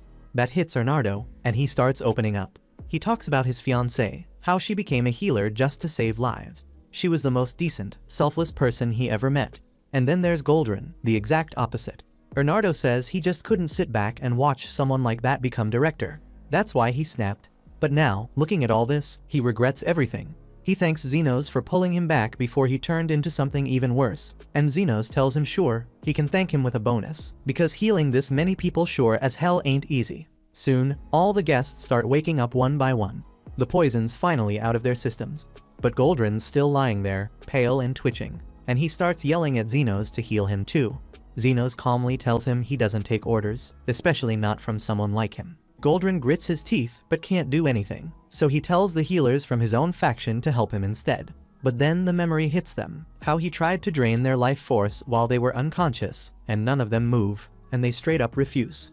Xenos looks down at him and says he's still willing to do it for the right price. He scribbles down a number with more zeros than mistresses in his sorry life, and the old man flips out, saying that's robbery for a simple heal. Xenos shrugs again, saying then he can just die. So Goldrin panics and agrees on the spot. But before Xenos casts anything on this jerk, Fennel walks in. He tells Goldrin that they'll be having a very detailed talk later, and it finally hits him that he's about to lose everything. Not long after, Bernardo gets locked up, and Xenos and Human come by to visit him.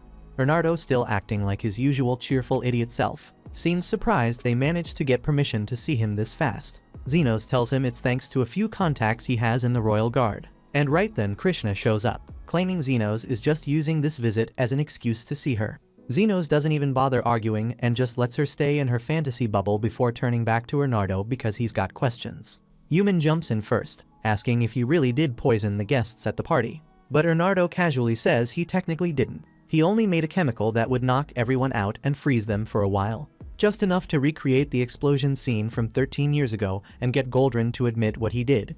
But the moment he started coughing blood, he knew something was off. He swears he didn't mess up the formula, and that's when it hit him. Someone else had poisoned the wine too. He figures Afreed was the one behind it, probably hiding among the collapsed guests, just watching it all unfold.